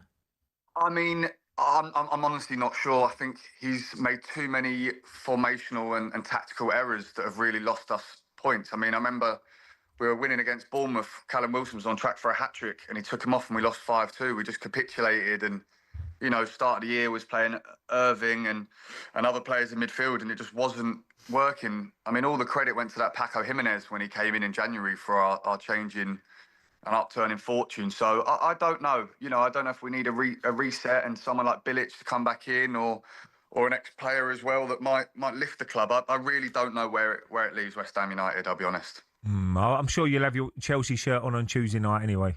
I won't have a Chelsea shirt on, Ray, but I'll be... A blue shirt then, a blue shirt. Yeah, I'll wear a nice little hue of blue. I've got a blue wall anyway, so I'll sit in front of this and watch it. Perfect. Brilliant. Thanks very much indeed, Charlie. Cheers, Charlie. Thank you, lads. Thanks very much. Yeah, West Ham. Tell you what, there'll be a lot of Arsenal fans watching Tuesday night, hoping that Bournemouth can get a result, Jeff. Yeah. If Arsenal can win tonight. And then obviously West Ham will be the same. West Ham will be, come on, Chelsea, can you get a result? Beat Spurs for us, and then it could go down to the last game. And you know what, with Leeds, and they did brilliantly to hang on in there against Brighton. They scored with their only shot on target in the game. Amazing. In the bad mistake, wasn't it? It was a bad mistake. But they have got so many injury problems at the moment that West Ham, if they're still in the fight. At that stage, they could be. And I'm sure David Moyes wants to, West Ham to stay up. I'm sure. Yeah. Ian from Liverpool says Liverpool have gone from heavy metal football to a sleepy lullaby. No urgency, side to side, boring, slow. It's terrible. And I said I wasn't going to mention VAR anymore. And look, Greeno's sort of friend of the show. He says, hello, boys. He said, I need to have a Monday morning rant. Not only have I got a house full of kids who have got the sickness bug, but I get a couple of hours free to sit down and watch football to get it yet again spoiled by VAR and what happened at Old Trafford. Absolute farce. I grew up in the 90s. Football was my life. I watched it played. It was passion. But now every week I tend to hate football a little more because of VAR. Get it out of the game before you lose the fans. Greeno, thank you for that. That was sort of the point I was trying to make. You know what we need today? Howard Webb. We need Howard Webb. Howard, just make a statement. Just a statement. Say, VAR is not helping football and it is not helping our members of the PGMOL either. Would that ever happen? And we want it scrapped. Would they ever scrap it? Why not? Well, I'll be voting for that if they said, "What's the vote? Let's have a vote." They rejected it in Sweden, apparently. So if they can do that, why can't we do that? But I get it with Greeno. he tends to hate football. The refs don't make a decision anymore, do they? VAR. Because well, he did. Unfortunately, Michael Salisbury did make a decision at Old Trafford. He overruled the VAR, and on that occasion, I think the VAR was absolutely right. But the referee picked the wrong time to overrule. I do want to see that a little bit more when they run over to the monitor and they say, no, I'm going to stick with my decision. But yeah, you were totally right. It was the wrong probably time to stick with your decision because it was probably an handball. Yeah, Ian Tribe, by the way. Ian says, can you give Lottie Woad a mention? She won the on the LPGA tour last night. 2 English winners on the US tours last night. You're absolutely right. It was brilliant for Lottie as well, and congratulations to her, Ian. Thank you very much for that. Remember, Jamie O'Hara, Jason Cundy bring you an unmissable watch-along of Chelsea against Tottenham tomorrow night. It'll be free to watch on the talkSPORT YouTube channel. Point for Spurs and West Ham are down. We'll be talking about the FA Cup final match winner, Antoine Semenyo. That's next. And that was all thanks to Costa Express. The Costa Coffee Break on talkSPORT, sponsored by Costa Express. Quality coffee, quality day.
Ben White is to miss the rest of Arsenal's season and is set to be ruled out of the World Cup. A suspected knee ligament injury for Ben. He picked it up on Sunday. I think it was a 50-50, wasn't it, with Somerville of West Ham. Now, up until now, Tuchel has ignored Trent Alexander-Arnold since his move to Real Madrid this summer. Could it be goodbye Ben and hello Trent? What do you think? My gut feeling is Tuchel just doesn't fancy Trent, no matter who's fit or not, to be honest. From a defensive point of view, that's how it feels. The recent squad he had, 36, and he didn't put him in, so I don't see why I'd be putting him in now. You think he's decided he's not going to be featured? Feels that way. Yeah. I might be completely wrong, but no matter what. Yeah, I don't think he'd be going. It's a shame for Ben White because he seems to be in a good books for Tuchel, and he's just started to get his form back a little bit, playing regularly because Timber's injury. He's decent player. Yeah. Yeah. And I know Gary Neville had a little criticism of the way he made that tackle. I kind of make him right in a way, but the problem you've got now, because I missed the final once by dangling a leg. Rio come through me hard, Rio Ferdinand, the way it leads it was, and I did my ligaments, missed the final because of it. And I look back on the tackle and think, yeah, I should have gone in full tilt. Problem you've got now with the way the rules are, especially with the follow-through rule, even if you go in full tilt and you do get the ball, but you catch someone on the way through, and you get a red card. Yeah, it actually encourages you to be a bit more tentative. So what is it when you're going in fairly committed, but don't end up truly committed? Yeah. I mean, Gary Neville said Ben White just hangs his leg there. It's poor. He's got to be stronger than that. He's hurt himself there. Yeah, and that's my point. He says you're asking for trouble by doing that. Yeah, he's right.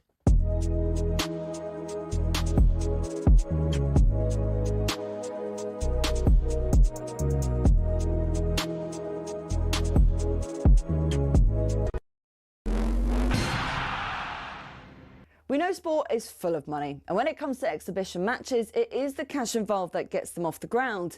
But that's what makes it even more annoying if the event falls flat. When Mike Tyson fought Jake Paul, 65 million people streamed it on Netflix, but many people complained of buffering and freezing, and the fight itself wasn't that great either. So fans got shortchanged, while Tyson and Paul took home around $60 million between them. Another one with a huge prize pot was Tiger versus Phil in 2018. That had £9 million. But again, the pay-per-view had streaming issues. Miking up the players was an anticlimax too, and the golf itself was bang average. When Ronaldo went to Saudi, we all knew money was the driving force, given his salary of £177 million a year. But then they thought, let's get Messi over for a game. So we had PSG versus the Riyadh All-Stars. Both the GOATs were past their best, but PSG still lined their pockets, charging fans a few pounds to watch it on their official channels. Although it wasn't quite as bad as the 75 quid pay-per-view where Mayweather fought McGregor. I feel like what we really need is constantly high-quality action delivered to you for free. And that, my friends, is called talkSPORT.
Well, she's here, there and everywhere, and Amelia's still with us now, and the reason for that is because you're sitting next to me reading the news, and then I'm looking at a monitor, and it's the YouTube feed, yeah? Yeah.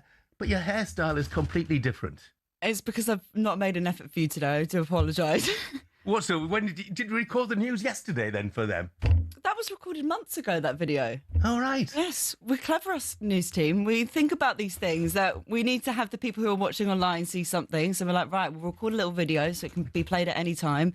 But then once I'm sitting So you here... knew months ago that Andy Burnham was going to be standing in Makerfield, did you? I'm not talking about Andy Burnham in that. Oh, aren't you? No, I think I was talking about... KAR, Jeff. Talking about that. Aaron Wright and his burrito, that's what I was probably talking about. Sorry, it was just it was very surreal. Your hair looked lovely though. Thank you. Yeah, absolutely. I'll try and wear it again. Is there hairdressers in talkSPORT? I didn't know that. No, that was me all by myself. Oh, fantastic.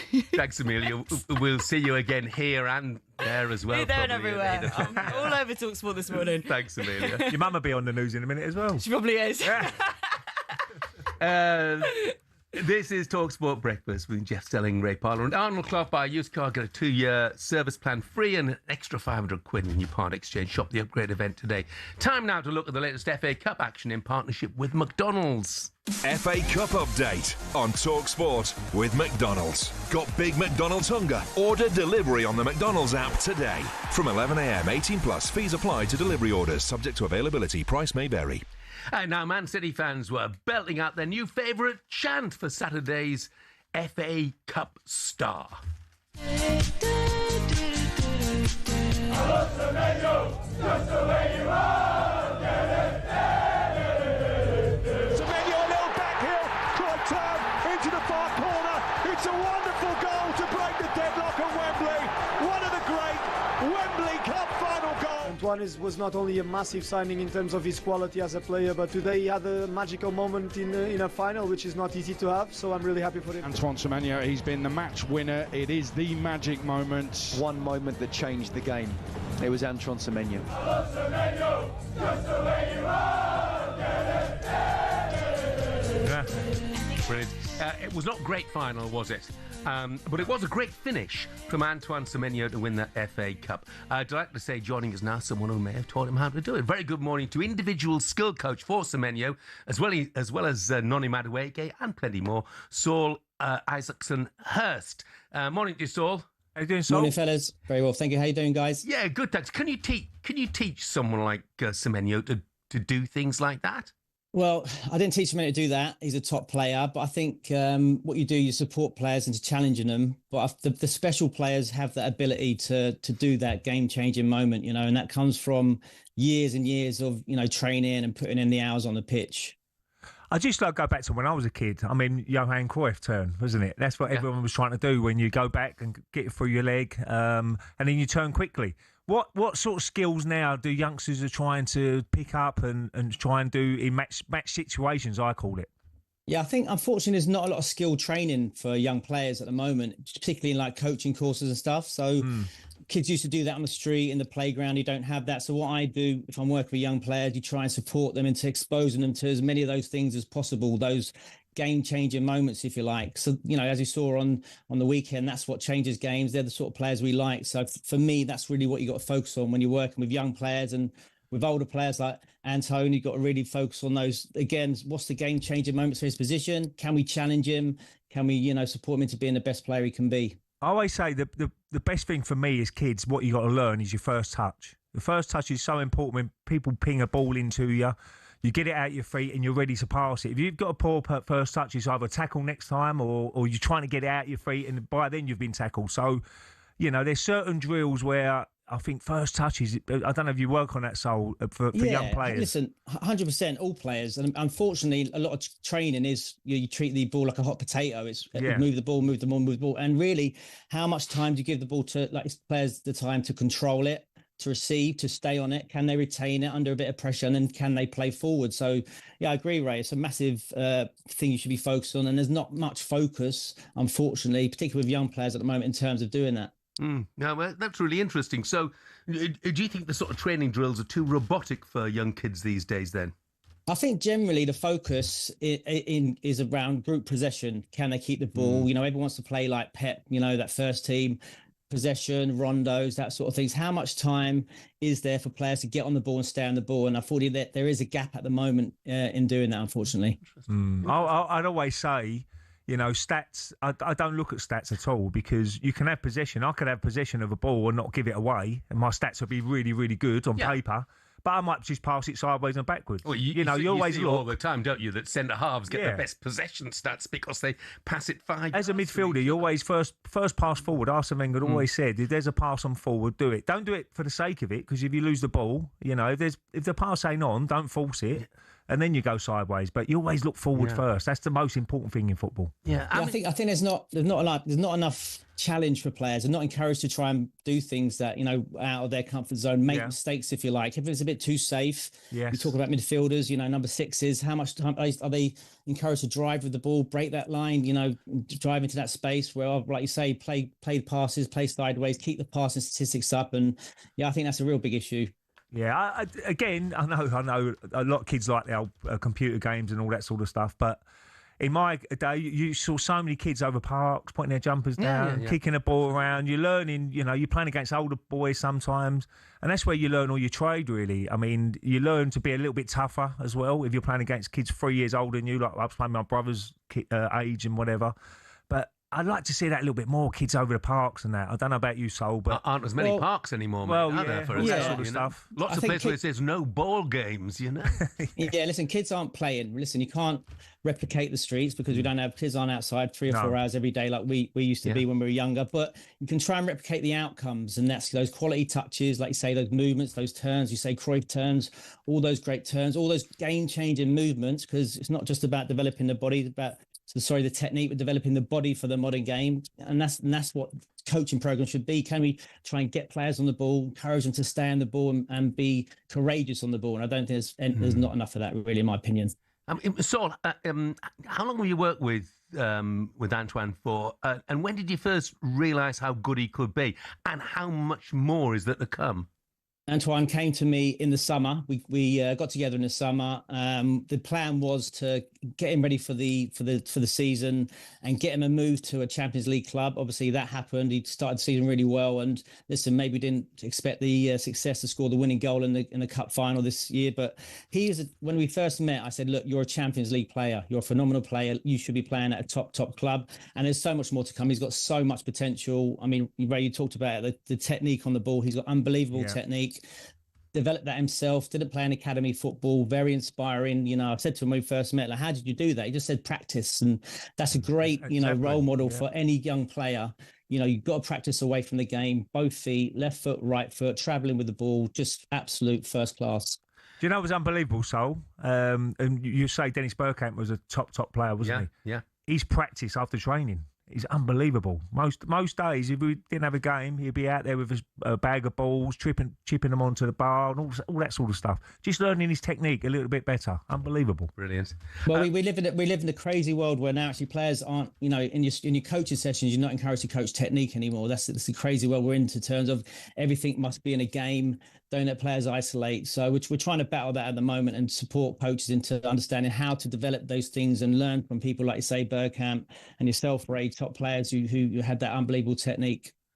So brilliant. Thank you very much indeed. Thanks, Sol. It was a smashing goal. And look, I think he deserves this. Oh, do you know what, Jeff? They made 2 unbelievable signings during that January window, didn't they? Gay come in, obviously paid a lot of money, wages-wise, but it was well worth it. And Semenyo, and he's been absolutely brilliant. Both of them are really. I don't think Pep would have expected them to fall into place like he has with Semenyo, especially. Yeah, he's just slotted in on that right hand side. It looked like he's been there years and years and years. Yeah, fantastic signing. And of course, he was wonderful for Bournemouth. Oh, brilliant! Yeah, and that was all thanks to McDonald's. FA Cup update on talkSPORT with McDonald's. Got big McDonald's hunger? Order delivery on the McDonald's app today. From 11 a.m, 18 plus. Fees apply to delivery orders. Subject to availability. Price may vary.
We've got Jason Bourne sitting in front of the back three. The ball goes over the top. Yeah, but Jason Bourne's just going to eat everyone up. You got Shaggy running in behind Jaws. No, Shaggy's didn't make the team. You binned him. Who's there? Talkie, Jaws and Scooby-Doo.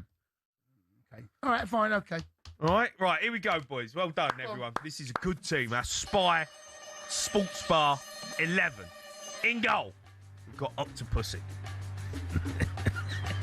Tell us why. Well, it's just good arms. Good arms. They're not... Back three. Arms and legs. We've got the back three, the walkie-talkie, Jaws, and Scooby-Doo. Solid back three. I'm happy with that. Up and down Scooby-Doo, walkie-talkie, good community, Jaws, edit and kick it. Jason Bourne in midfield, eating everyone up with the binoculars for vision in the middle of the pitch. Inspector Gadget, player number 10. The main man, does everything. He's got the lot. Johnny English, out left. Can go missing. Can be a bit of a mess, but he always comes up with something. Right wing, the Maverick. Got the mojo, Austin Powers. And then up front, we've got the fake moustache, he's good in the box. And we've got James Bond, because he shoots to kill.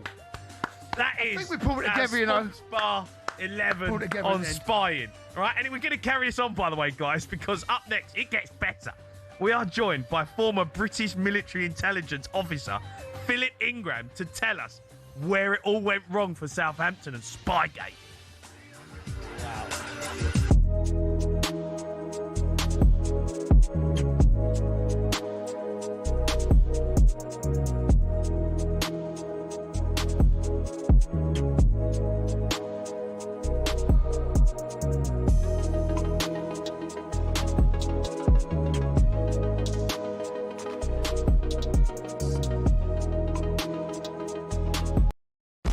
Get ready to get that winning feeling with talkSPORT Win, because we're giving one lucky listener the chance to win a massive £25,000. Oh my God. Go to talksport.com/win to enter now, and you could win 25 grand in your hand, tax free. Oh, that's incredible. Get that winning feeling courtesy of talkSPORT Win. Thank you very much. Find out how to enter now at talksport.com/win.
Very good morning to 10 minutes away from 8 o'clock. It's a Monday morning, May the 18th.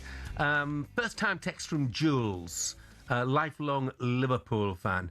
And basically, he's talking about Arne Slot. He says he brought us a Premier League title with a team that was still on the heavy metal stage, conducting themselves for the most part. He said last week he acknowledged the fans mustn't be happy, but we were to wait and see what the fruits of his pre-season would bring. But it's not his first pre-season. I'm a fair person and also rational. One player losing form is acceptable. A significant number losing proven form, there is one common denominator. Jules, thank you very much indeed. And we've been talking about Antoine Semenyo's goal. Noel in Northern Ireland says, such talk over an ordinary goal. Did nothing else for the whole match.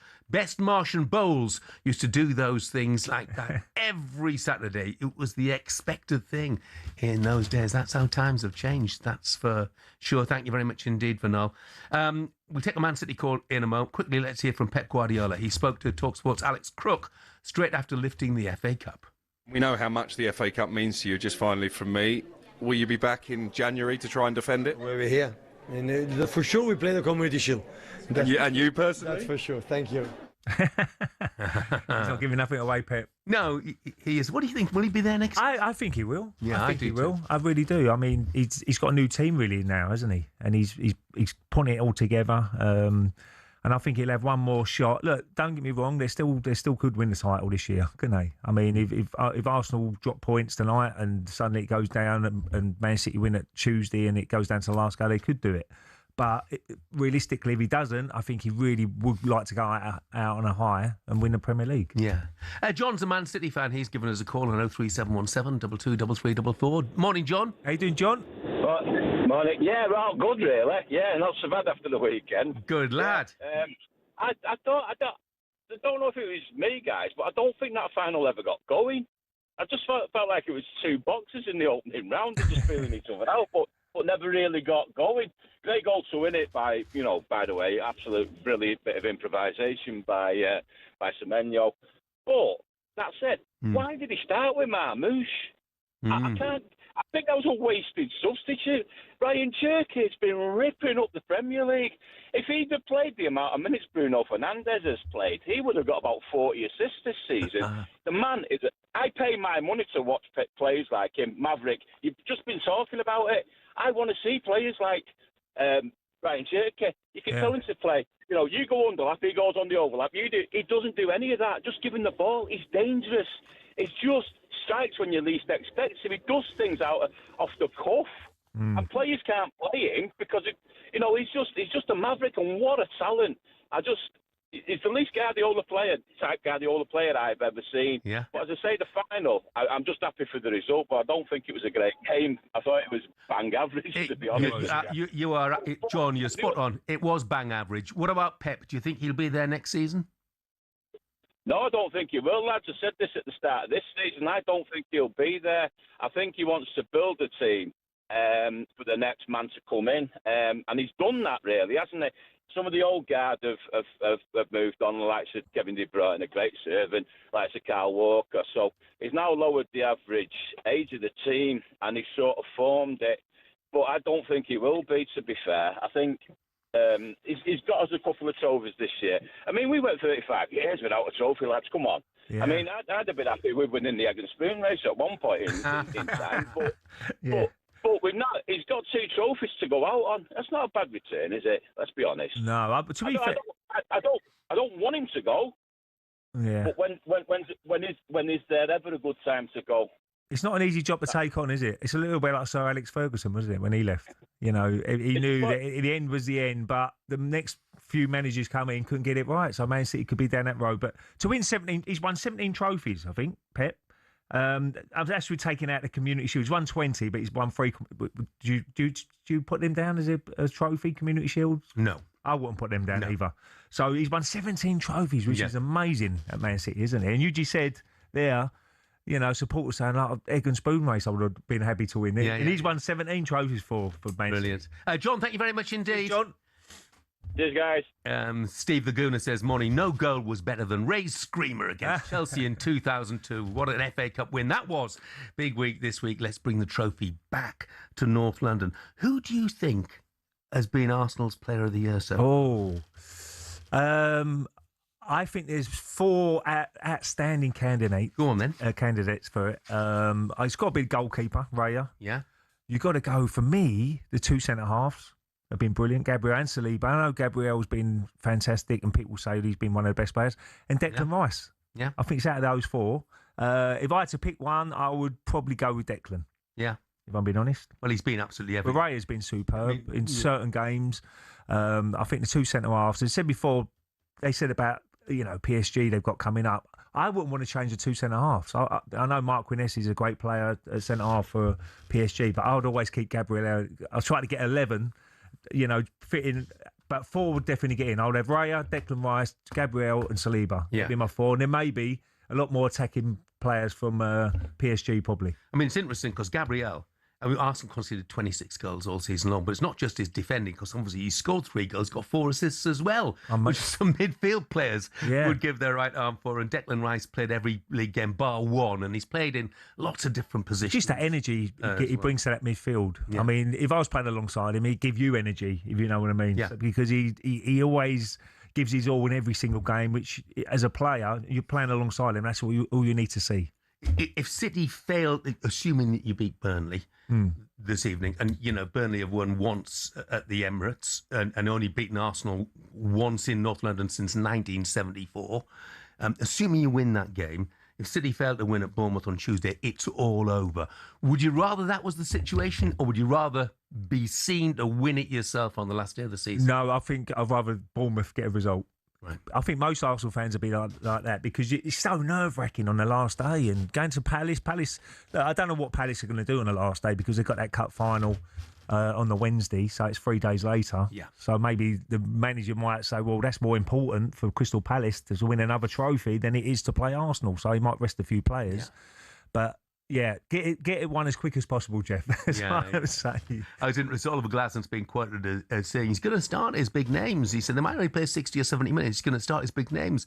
I really like Oliver Glaston, but I don't believe a word of that, because his responsibility is to try and win that trophy for Palace. And it's his last game in charge of Palace. And he wants a trophy on his CV. He can't afford. He's been a brilliant manager for Palace, by the way. A brilliant manager. To win 2 trophies, that FA Cup win brilliant manager. That'd be in the memories of the Crystal Palace fans for the rest of their life. But he is not risking his big names. And, well, I wouldn't. And no, nor should he. He's got no responsibility to risk his big names in that game against Arsenal.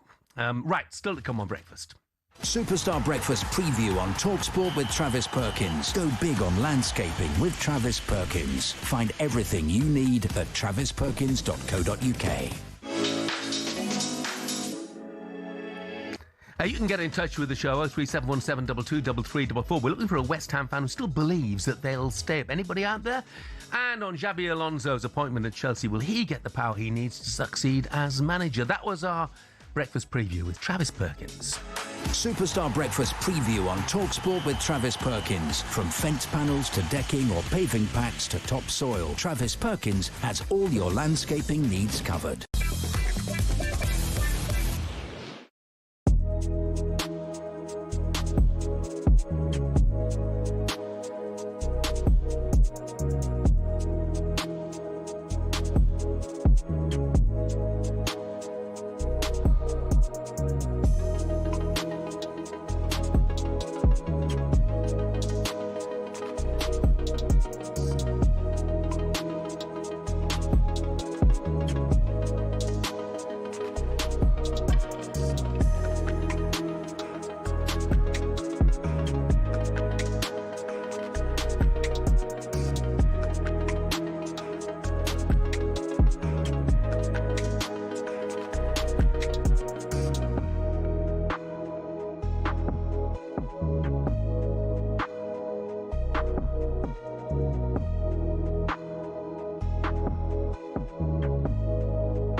So what?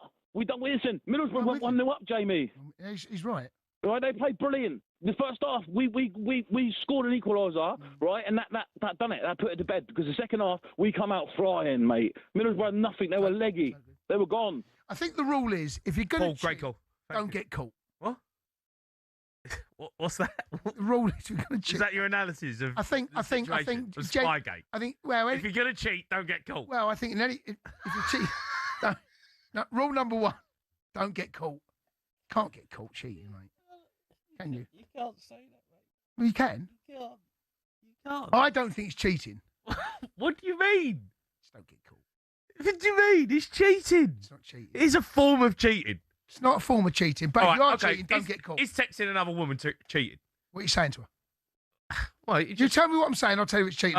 We're just having a little chat. We're having a, No, it's not cheating. We're having a little chat. You know, be a bit flirty. Well, okay, what am I saying? You give me the context of the text, and I'll tell you it's cheating. Say, I see you at the bar the other day. I got your number, and I thought I'd give you a message. I thought you look really pretty. That's not cheating in my book. You're a disgrace. You're a disgrace. Oh, that's not cheating, is it? What do you mean? It's a form of cheating. It's not. It is. No, it's not. It's fine. You can't get away with that. No, I think you wouldn't. You can't get no, away but here's with the thing. I ain't got caught. Delete the text. Delete the text. Delete the text.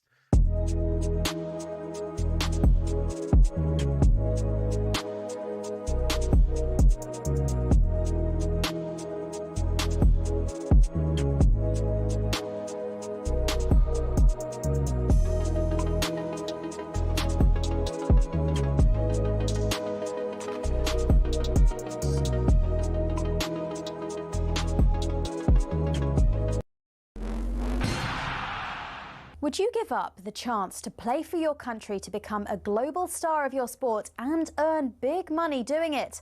Well, that's the choice facing rugby players right now because of the proposed new R360 League. Led by 2003 World Cup winner Mike Tindall, it's already being backed by major investors. Its goal? Turn rugby union into franchises, not clubs, add some serious cash and a bit of razzmatazz. Or in their words, make the game more watchable, accessible and entertaining, especially for younger audiences. But there's been a huge pushback, a massive no way from the current game. So what exactly is R360 and why is it controversial? Rugby union is facing challenges on a domestic level right now. There's huge financial instability across even top-tier clubs. The English game has seen leading clubs like Wasps, London Irish and Worcester go out of business in the top flight. The Welsh provincial game is in total disarray too.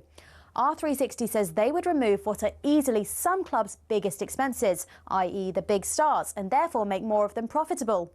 So the plan is to inject a new lease of life into the sport. But how exactly? Top stars of the men and women's game playing for a franchise-based league with fixtures in cities like London, Miami, Tokyo and Lisbon. Each city would host a tournament featuring all the franchises during a short 3-month season. And though no players have officially confirmed, reports suggest around 200 have signed pre-contracts, some worth up to 750 grand. And if that's the pre-contract, you can imagine where the full wages will get to. Problem is, the rest of rugby says no. In fact, no way. The national unions from England, Scotland, Ireland, France, Italy, South Africa, New Zealand and Australia have declared any player joining R360 will be banned from test selection. World Rugby's also not approved the league. Many fear it echoes football's failed European Super League, a top-down, money-driven idea that could damage the sport's traditions. So is it dead already? Well, Rugby Union is at a crossroads. Some may be against it, but we know others are being swayed by the cash. So will everything work itself out? Or after the European Super League and Live Golf, have we got sport's next big scandal on our hands?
Good morning, 6 minutes past 8, Monday, May the 18th. This is talkSPORT Breakfast with me, Jeff Stelling, Arsenal Invincible Ray Parlour and Arnold Clark. It's the perfect time to upgrade your car. Get 2 years free servicing when you buy a used car in the upgrade event. Check it out online. Coming up this morning, 12 league defeats for defending champions Liverpool this season. That's as many as Sunderland and Leeds. Where does Arne Slot go from here? Does he have a future at the club? We'll ask the former Liverpool striker Ricky Lambert just that. Arsenal can put one hand on the Premier League trophy tonight if they beat Burnley. It's live on talkSPORT.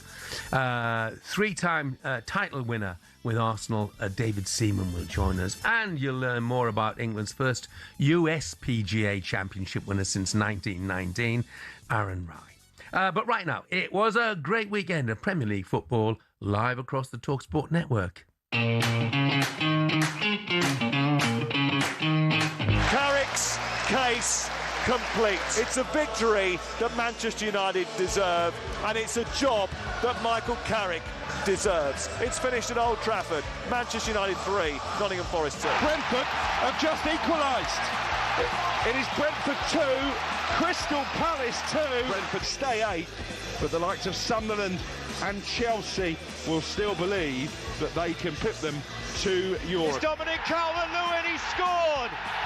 Leeds United have probably won this 5 minutes into added time. And the home fans are booing, but the away fans are cheering a superb revival in this second half from their side. Everton 1, Sunderland 3. It's all over at St James's Park and possibly all over West Ham in the Premier League. It's Newcastle 3, West Ham 1. An emotional day when Newcastle said goodbye to Kieran Trippier. West Ham performed largely throughout the 90 minutes like a side saying goodbye to the Premier League. So a positive result for Tottenham on Tuesday night. We'll see West Ham playing in the Championship next season. Tottenham go to Chelsea. Of course, United confirmed in third place. Arne Slot's Liverpool future thrown into even more doubt. I got a text on that from Dave, who's a Liverpool fan. He says, "Morning, Jeff Ray. Don't get why the media aren't criticising Slot more this season like they were Ruben Amorim. We've lost 20 games in all competitions this season." He says most of the squad is unfit, lethargic and out of form. Based on the amount of players liking Mo Salah's post, he's lost significant parts of the dressing room. FSG need to step in in, sack Slot and possibly the recruitment team as well, just like they did at Boston Red Sox a few weeks ago. Ray, how much trouble do you think Arne Slot's in?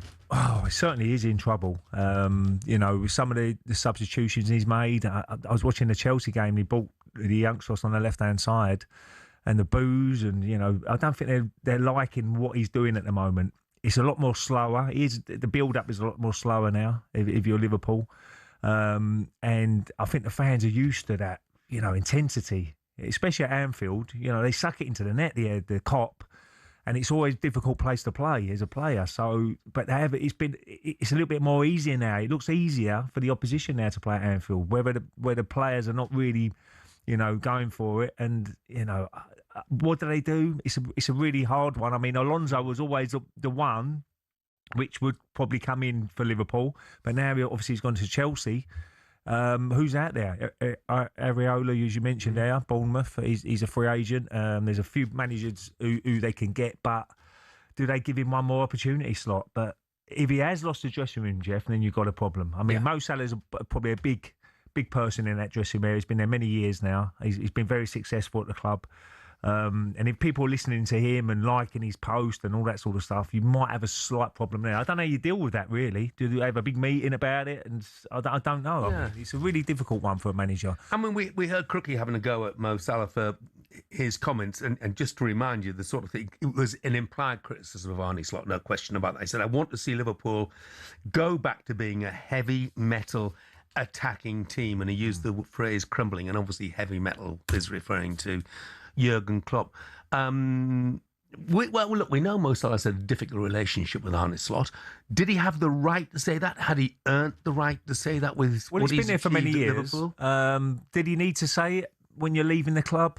I think it's easier just to go out on a high and say, look, I've really enjoyed my time. My time's up. And I'm going to get on with my football career. And as much as he's absolute legend for Liverpool, Mo, did he really need to come out with that? I'm trying to be, if I was in his shoes, I know social media can be really powerful at times, and that is a powerful statement he's made there for any Liverpool fan reading it. But I think it was unnecessary that he done that, if I'm being honest. Worrying for Arne Slot that it has been a statement that's been liked by a number of current players. Look, away from Liverpool, Chelsea appointing Xabi Alonso as their new manager, not head coach. He is the manager. Had a brilliant time, of course, in Germany with Leverkusen. Started fantastically with Real Madrid, but then struggled a little. He only got 7 months in total there, and we've seen what happened to Madrid since then, by the way. A man who played under Alonso was Nathan Teller, who told us a year or so ago just what makes Alonso so special. It's just the way he's brought all of us together and brought all of us on board.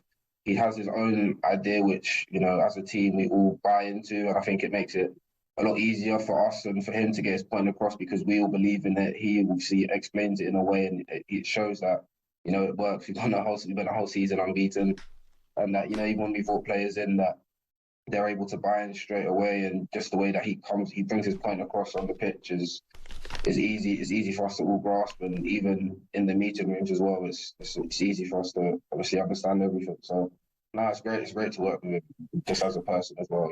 He's really good. I mean, I think there are two things, Ray, that strike me about this. Is one, that he insisted on being the manager. Yes, very important. Insisted on more control. But he will command the ultimate respect because of what he achieved as a player, trophy after trophy after trophy, and what he's achieved as a manager as well. Absolutely, yeah. I think he's got to, straight away, he's got to get in that dressing room area, say, I'm the boss. You do as I say. You've got to work hard now because they've got talented players, haven't they, Chelsea? It's just getting that right balance, what they're going to play. I'm sure there'll be a few leaving and a few coming in who he can trust. And, he's probably watching football every week now, Xavi, and knowing exactly sort of players he needs for his system he wants to play. But it's down to him to now get the best out of the players. And that's all a manager can do. Get them on that training field, work hard. You know your job. I've always said that when I was playing, the manager's job is Monday to Friday. When you play Saturday or Sunday, wherever you're going to play, it's down to the player to do what the manager's told you to do Monday to Friday. So Arsene Wenger was very good at that. He got his points across, what you needed to do as a team, as an individual in your position.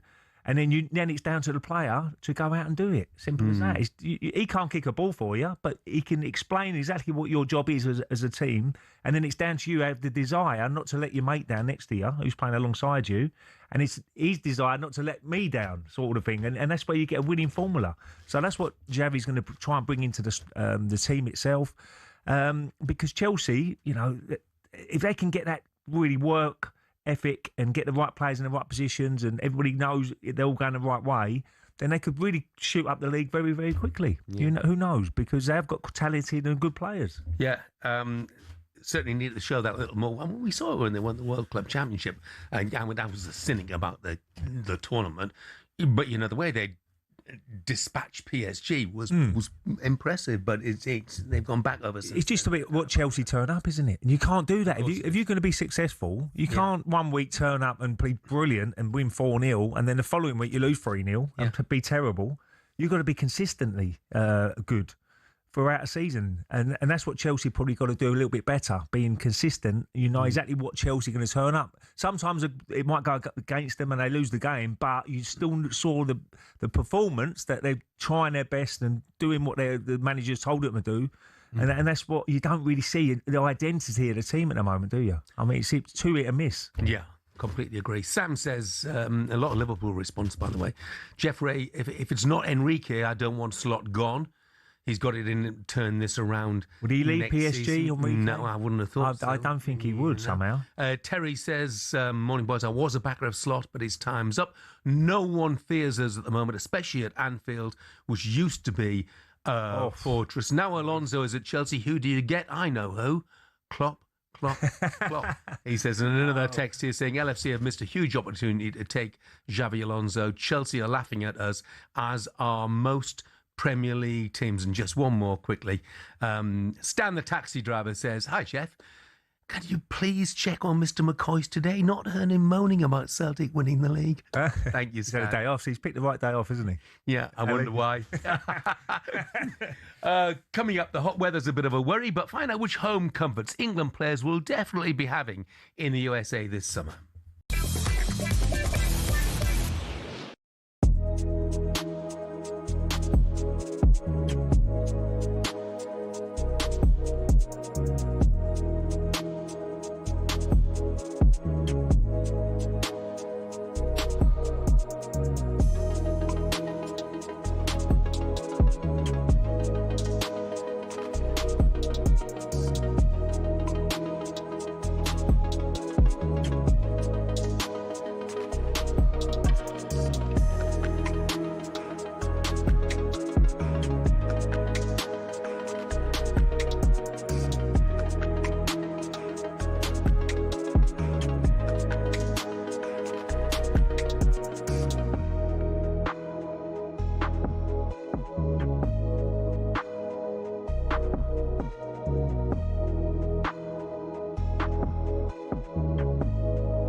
As we alluded to yesterday, Southampton are likely to face a sporting sanction if they're found guilty of spying charges.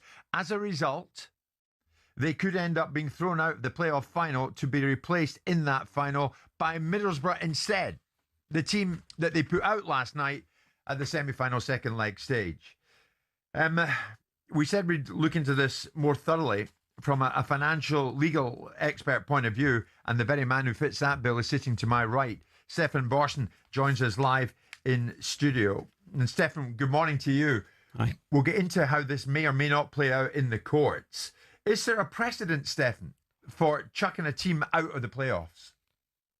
Well, it happened to Swindon, but it was different. Well, not in terms of the playoffs, but in terms of sort of annulling the promotion. But it was a different situation. I mean, there's no situation where you've had it all come to a head within this small window around the playoffs. In terms of spying / espionage, there's really very few cases anywhere in football in respect of this. So you've got the Leeds situation that we know about, where it was systematic. They ended up with a £200,000 fine. And effectively, the other part of the sanction was to vote in favour of the rule that then came in. This rule that we're now talking about in terms of the 72-hour rule. That was part of the agreement on that. So Get ready to get that winning feeling with talkSPORT Win, because we're giving one lucky listener the chance to win a massive £25,000. Oh my God. Go to talksport.com/win to enter now, and you could win 25 grand in your hand, tax free. Oh, that's incredible. Get that winning feeling courtesy of talkSPORT Win. Thank you very much. Find out how to enter now at talksport.com/win.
This is talkSPORT Breakfast with me, Jeff Stelling and Ray Parlour. That was Dreams, of course it was, by Fleetwood Mac. Fleetwood Mac, absolutely brilliant. What an album that was.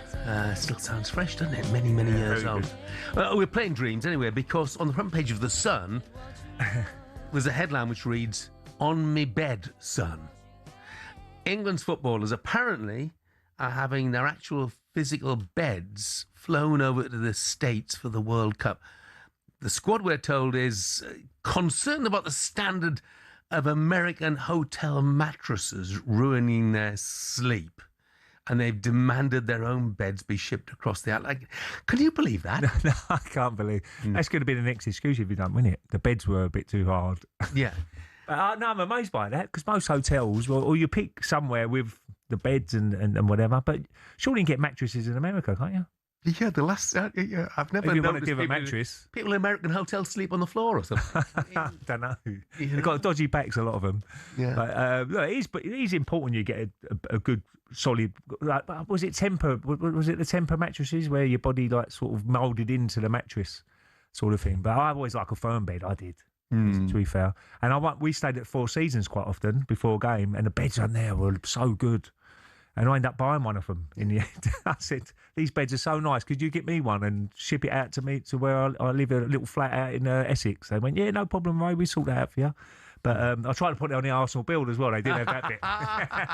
So with all the cocktails and drinks as well, on there. When you were playing for England, did anybody have any sort of curious demands of what they wanted? No, not at all. I mean, I think you just got on with it. We stayed at Burnham Beaches. When we was playing. No, I think they stay at the Grove now, don't they? Usually, or up when they go to the training centre in Staffordshire. But the beds were, we could stay at different hotels, and you wouldn't worry about the beds. You just get there and get in the bed. And just you didn't go in there. I'm sure the guy who's booking the hotels for the clubs and whatever don't go around and looking at all the beds and saying, "Oh, that's a bit soft, that one. Yeah, that's no good for us." I don't think Harry Kane's going to get on with it. Harry Kane's not going to turn up in the States and say, "That's not my mattress." Yeah, no, I'm not getting on that. We was too busy playing cards, Jeff, to go to bed. You know what I mean? that was a nightmare bit. That was whoever's losing playing cards wanting to carry on. Whenever's winning, wanting to go to bed because we got a big game tomorrow, lads. Come on, we better go to bed now. Who would win most often then? Well, it'd be Merce. Merce would be it. Nigel played a bit. John Jensen back in the day, but it was probably. Do you know what it is? It all goes round in a big circle, doesn't it? Usually, yeah. It was a long bus journey though. If you had Newcastle, you could do your absolute. You know what? Up there, and then you got that journey on the way back to get it back. If you can. It was always good fun. Lovely, fantastic. Well, I tell you what, I wonder what the odds would have been about who would have won those card games. Let's find out. Here are the latest odds with Coral and Dave Stevens. The Coral Daily Download on talkSPORT with Coral. We're here for the fans this season. 18 plus gambleaware.org. Steve-O, morning to you. Morning, Steve-O. Jeff, Ray, good morning. Firstly, I'm glad I got the memo. White polo shirts today. Excellent, mate. That's good. Yeah. We're all on brand there. Listen, all that talk of mattresses was making me want to crawl back to my bed. Never mind that. Look, Jeff, we both know the man sitting opposite you was always pretty shrewd when it came to a game of cards or anything promoted to that, don't we? So I bet you weren't behind too often, Ray. No. It was always different game. My dad used to love playing bridge. Yeah.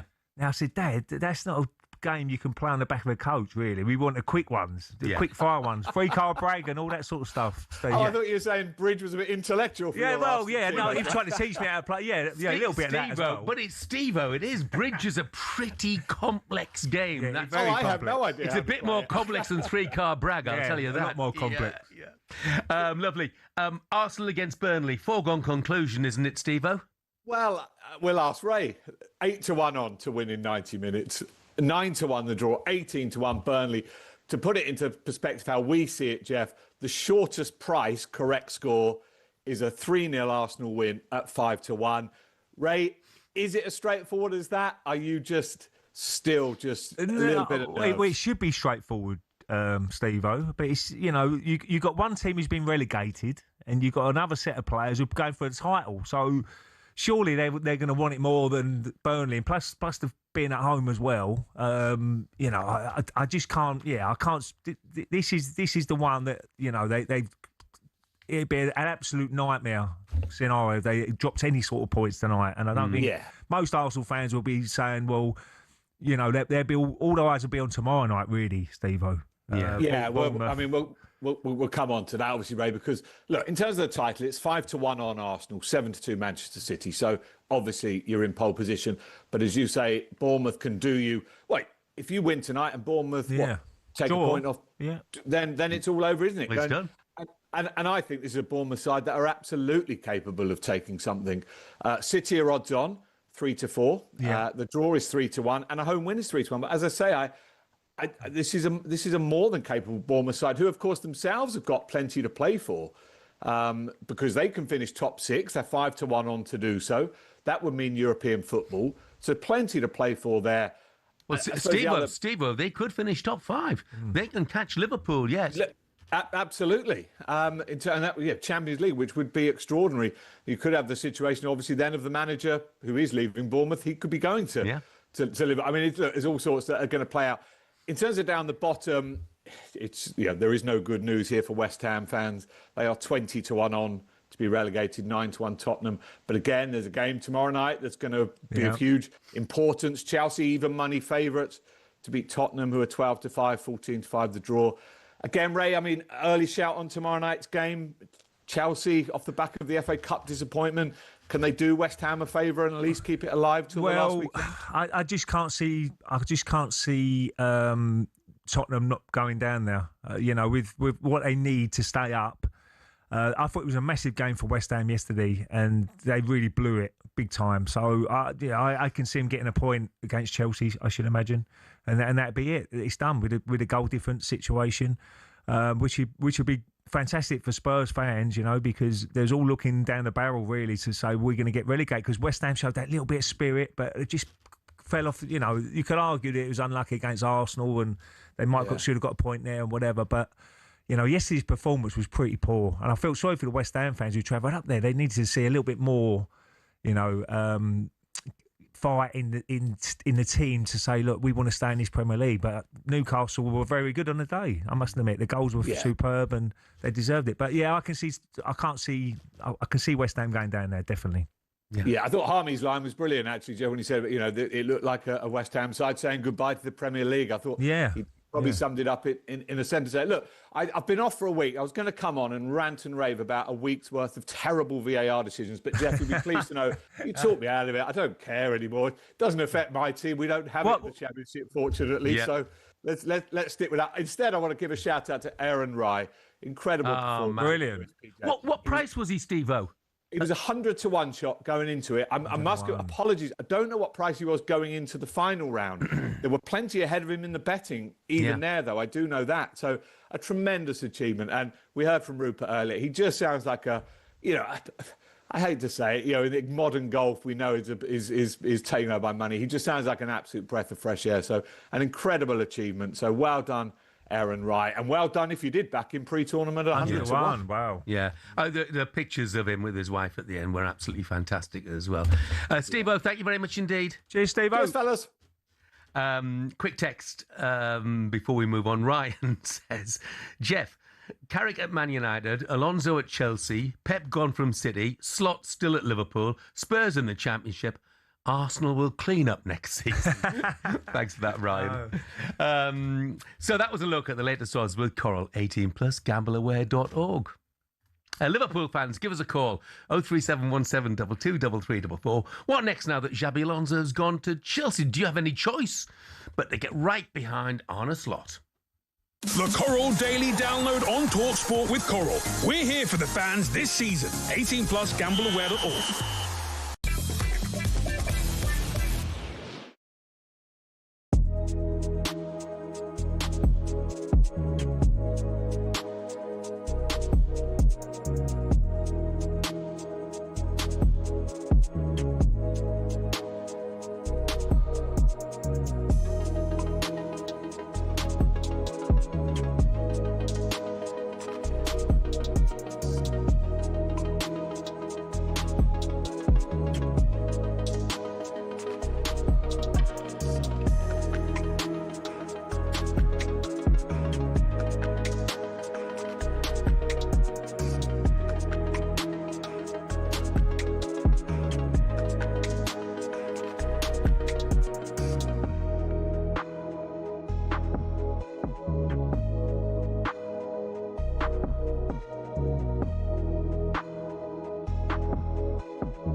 You've got Madonna, Shakira and BTS are going to headline the halftime show at this summer's World Cup final on July the 19th. The halftime show during last summer's Club World Cup in the United States between Chelsea and Paris Saint-Germain lasted more than 24 minutes. This is going to be the first time that there has been a halftime show at a World Cup final. I've got a terrible feeling that you're going to tell me you have no problem with this. No, I haven't got an issue with it. Oh, God. But then I'm used to... Listen, I love American sports. People know that. I love American sports. I love the Super Bowl halftime show. Of course, it's not going to be for everyone, and I get that. I've got no issue with that at all. But what they're going to have to do is make sure that they've got plenty of bikes in the dressing rooms, the warm-up areas to keep the legs moving, because I've been to halftime, 24 minutes, that is long. Especially when the intensity of the game, then you go in and you cool down a little bit, and then you talk about 24 minutes, 25 minutes before you get yourself back out there. They have to keep Aaron, you know when you say that you love American sports and you therefore don't mind the intrusion of a halftime show, I kind of get it. I went to a Super Bowl, Snoop Dogg was there. That was unbelievable, that one. Yeah, and that was great because it was a Super Bowl. But I wouldn't necessarily want that at an FA Cup final. I think when you buy into the American experience, you get the American experience. Why are we getting the American experience in a game that doesn't necessarily need one? Probably because it's in America. I think if it was elsewhere, it probably wouldn't be. That wouldn't be the case because it's in America. Although we started to get it in Champions League finals, haven't we? We've had Dua Lipa at a Champions League final. Yeah, you know, I get it. It's not for everyone, and I've got no argument. If people come on here and say, "Nah, it's rubbish. I hate it." Then listen. You're going to get no argument from me. I just quite like it. But then also as well, it depends on the act. Like, listen, Shakira. I know a couple of her songs. Madonna. I'm not a fan of Madonna. I know she's a legend, but that's not my cup of tea.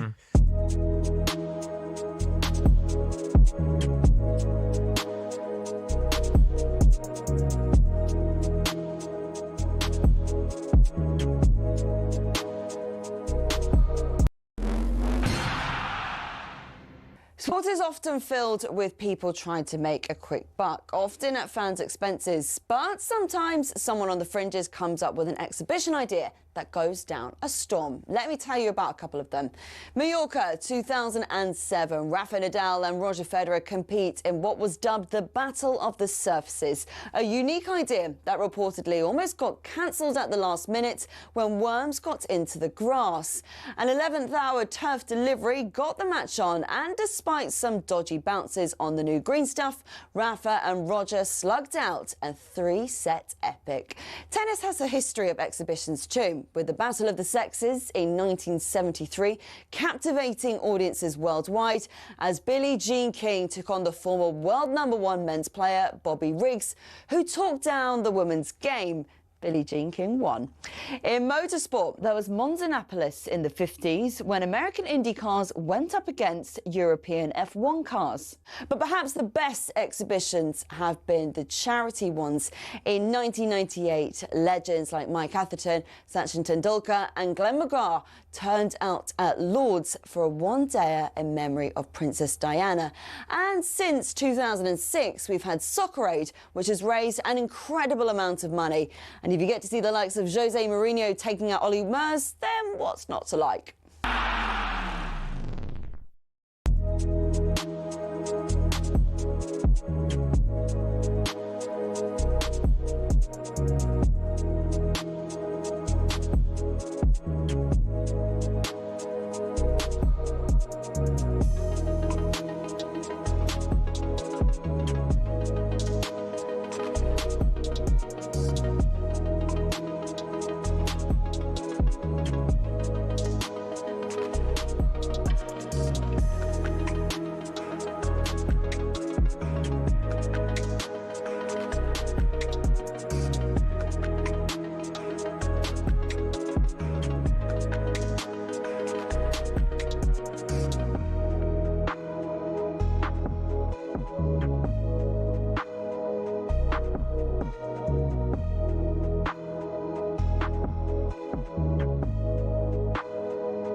Money makes the world go around, the world go around, the world go around. Money makes the world go around. Very good morning to 8:36. It is Monday, May the 18th. This is talkSPORT Breakfast with me, Jeff Stelling, Ray Parlour and Arnold Clark. Shop the upgrade event today and get an extra £500 when you part exchange your car. Don't miss your chance to boost your valuation. Now, fancy 25 grand in your hand, completely tax-free? I'm sure you do. At talkSPORT, our competitions have just got a whole lot bigger with even more prizes up for grabs to give you that winning feeling. Head to talksportwin.com to enter and for full T's and C's. Hurry, though, because entries close today at 4 p.m. Chris says, shout out to Adam Wharton's mum yesterday, joining in the banter and dancing after her boy got his first Palace goal. Surely that's him on the plane to the World Cup with that kind of goal-scoring record. First in 98 for club and country. Wow. And it was a big assist, I'm afraid, for Quivy Kelleher, wasn't it? Yeah. I'm more worried about that music Ed was playing there. I thought it was at Disneyland or something. Oh, it was from Cabaret. Money makes that? the world go around from Cabaret. Yeah, I mean, absolutely. You know, absolutely brilliant show stroke film as well. But, you know, as far as Adam Wharton's concerned, I don't think his goal-scoring record's getting him on the... I don't know about the old backflip as well, Jeff. It was interesting.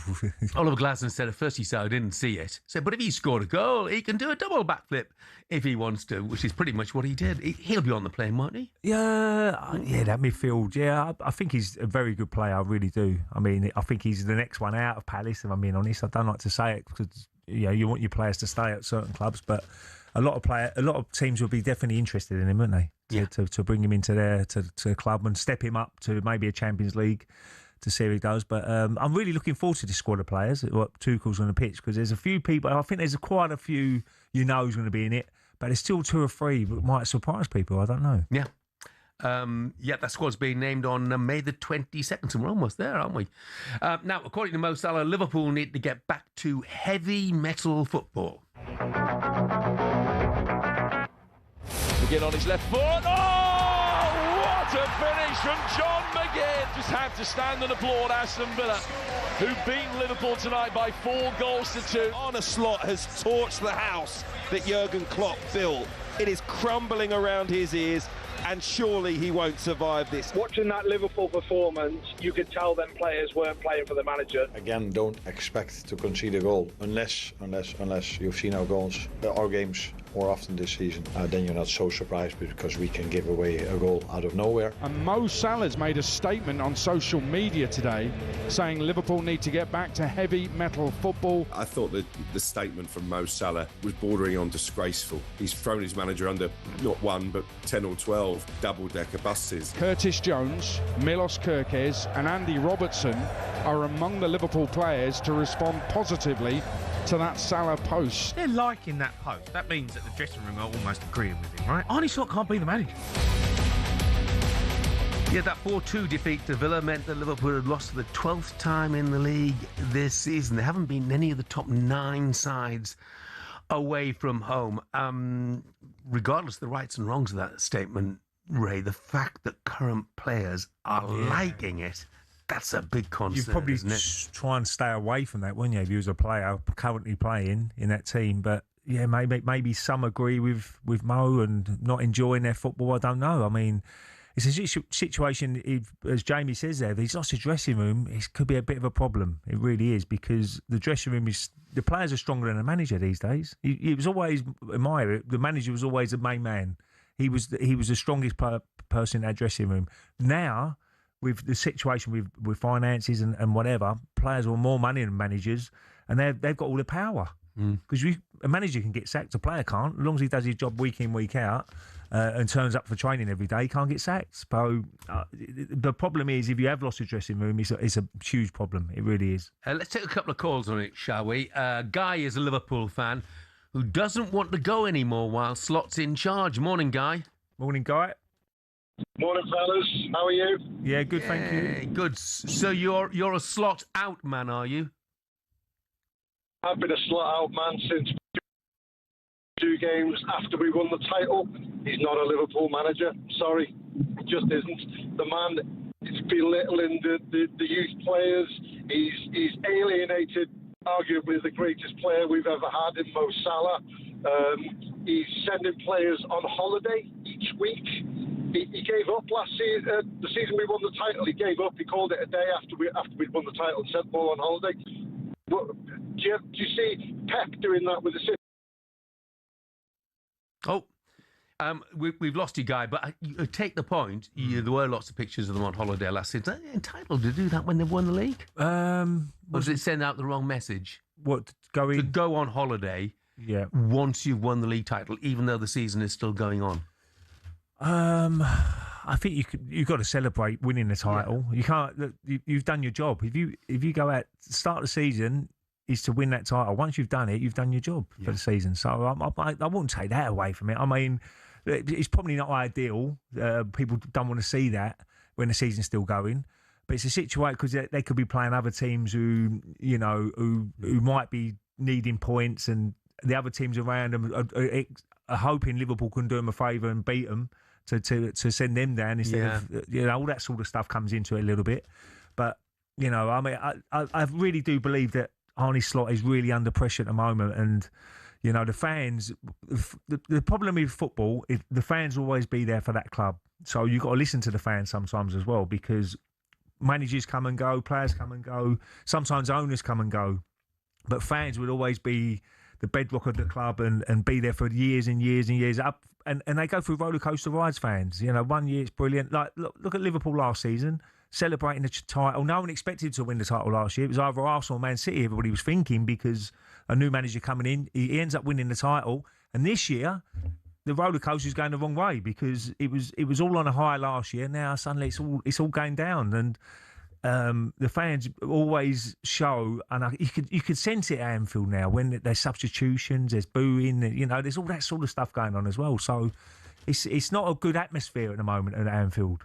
Let's bring in Jimmy, who's a Liverpool fan. Morning, Jimmy. All right, Jimmy. Morning, Jeff. Morning, Ray. You okay? Yeah, good, Jimmy. Good, mate. Where do you stand on Slot? Well, first of all, what I'd like to say, Jeff, is that Liverpool were never going to go back in for Alonso because he turned them down to go to Real Madrid. There's a statement by Luke Gazan. Yeah. Yes, for me, they were never going to go back in for him. But in terms of Slot, for me, I think the overwhelming problem is, with everything else, is there is no trust that this man can turn this around. Because let's face it, I've been going to Anfield from the early 70s. This is an absolute mess. We've got more players leaving this season. Besides Mo and Robbo, there's a chance Alisson could go. Joe Gomez is, he's out of contract, along with others. His Slot's decision to go with a smaller squad, and we're getting told it was his decision, has backfired spectacularly. Because all them signings at once, Ray, top professional Ray, if you bring in that many players and you that let so many players out the door, that's a big gamble whether they're all going to knit. Yeah. Some of them were coming from abroad. They needed to settle into the Premiership. Yeah, they might have the potential and the talent, but they've got to settle. And it was too big of a change all at once. So for me, he's got to go, and I don't say that lightly, because let's forget this season. For me, there is no trust that this man, and by the way, Richard Hughes, it's not all on Slot, can turn this around for me. Jimmy, thank you very much indeed for the call. Nathan, who's a Sheffield Wednesday fan, says, "Morning, Jeff and Ray. Liverpool fans need a reality check." Oh, yeah. Talk about not going because they aren't in the top four. They want to try and support a real team in the mud. They don't know how good they've got it. Send them to a season at Hartlepool. Well, I tell you what, Nath, you send them to a season at Sheffield Wednesday as well. It was going so well till they said Hartlepool. No, but I do take your point, Nath. Yeah, life at the other end is far more difficult, believe you. I can see lots of changes and whatever. And Chelsea went through that, didn't they? When they brought loads of changes in, whatever's all going to fit in and what sort of... It's like a jigsaw puzzle. It sometimes doesn't... You lose a few pieces and you're knackered. Yeah. I don't, whether it's worked out. And you could just see, as I said before, that was such a hard place to play, Anfield. It was like a proper fortress. You walk down there and they're all touching the badge, Liverpool. It was daunting to play there, but this year I think most teams have enjoyed going to Anfield. I just wonder whether there's too much of the blame being laid on Slot's plate, though, because the transfer dealings haven't worked out. Obviously, they lost Diogo Jota, but Trent Alexander-Arnold gone, Luis Diaz gone, even Nunez gone, and the players that have come in for one reason or another, whether it's injury, stopped Alexander Isak, affected Ekiteke, Frimpong at the back and Kirkes. Well, that hasn't worked out, has it? Because, I think one assist each during the course of the season. So the transfer dealings have not worked out. Diaz has been superb, isn't it, Bayern Munich? I mean, did you watch that game against PSG, that first leg? He was outstanding. It really was. So Liverpool definitely missed him. There's no doubt about that. But, yeah, whether they're going to stick with Slot is we'll have to wait and see on that. But it's a massive season for him. If they do keep him, that first 6 games next season for Liverpool are going to be vital, because if they get off to a bad start, you know what the fans are going to be like. And even pre-season, some of the performances have got to really improve from this season. I mean, it will be interesting to see what it's like on Sunday when they're at home to Brentford, and whether Mo Salah does actually get to play during the course of that game. Surely. Well, we'll see. If I'm Arnie Slot, maybe I'm wanting to make a point, but that might alienate even more. Well, you've seen Trippier yesterday, didn't you, in Newcastle, players who are leaving the club have been good servants to the clubs and whatever. You give them a good send off. Yeah, and I'm sure Mo will get an unbelievable. Mo will get a great send off. He's an amazing player. Liverpool legend, no question about it. All right, still to come on breakfast. Superstar Breakfast preview on talkSPORT with Benchmarks Kitchens and Joinery. Get trade prices on kitchens to suit all styles and budgets at Benchmarks. You're Celtic United, but baby, I've decided you're the best team I've ever seen. Tony texted, he said, "Morning, guys. Did you two not know Celtic won the league on Saturday in Scotland? No one on the news or anywhere seems to know about it." Thank you, Tony. We'll be talking Celtic being champions of Scotland once again when we're joined by Sir Rod Stewart a little later in the show.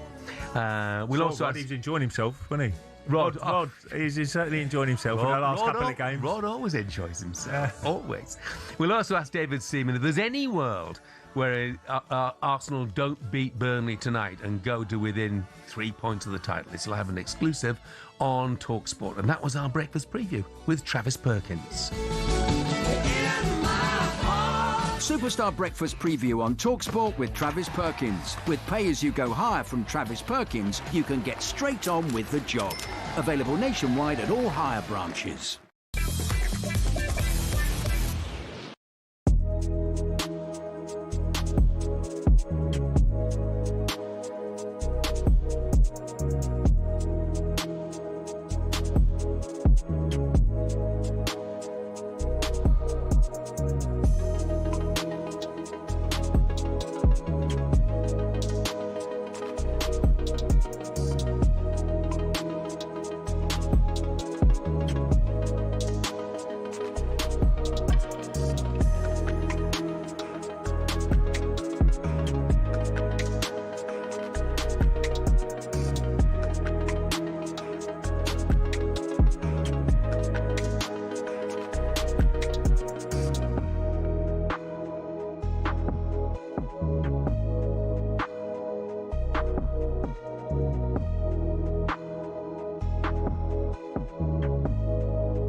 Another developing story this morning coming out of Manchester United. Manchester United have reportedly reached out to other potential candidates, but wish to speak to Michael Carrick first.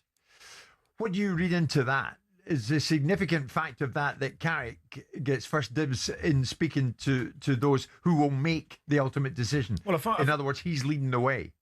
I find it strange how these things come out. Like, who is it leaking the fact that United have spoken or speaking to other candidates before they speak to Michael? I mean, it's bizarre, especially when you're talking about one of the biggest clubs in the world. Can they not do business? Can they not keep their own counsel? I find that a bit bizarre, but he's done really well. And, with the position they were in to where he's got them, you could argue he deserves another go at it and bring some players in the summer. And I wouldn't say that's a huge risk. The progression they've made under him, I'd give him another go. Yeah. Significant, Simon, that they want to speak to Carrick first? Yeah, again, I don't know who's briefing in and whether it's coming from Carrick's side or whether it's coming from Man United's side as to the briefing in as to why Man United need. You can employ an England manager without anyone knowing about it, but they can't seemingly have a conversation amongst themselves without broadcasting it to the media. I don't understand why that is the case. I still think it's fraught with lots of questions that need to be asked and answered about the position of someone that becomes in moments of adversity. We've seen no moments of adversity for Carrick, really. He's done the job, so it makes it a conundrum.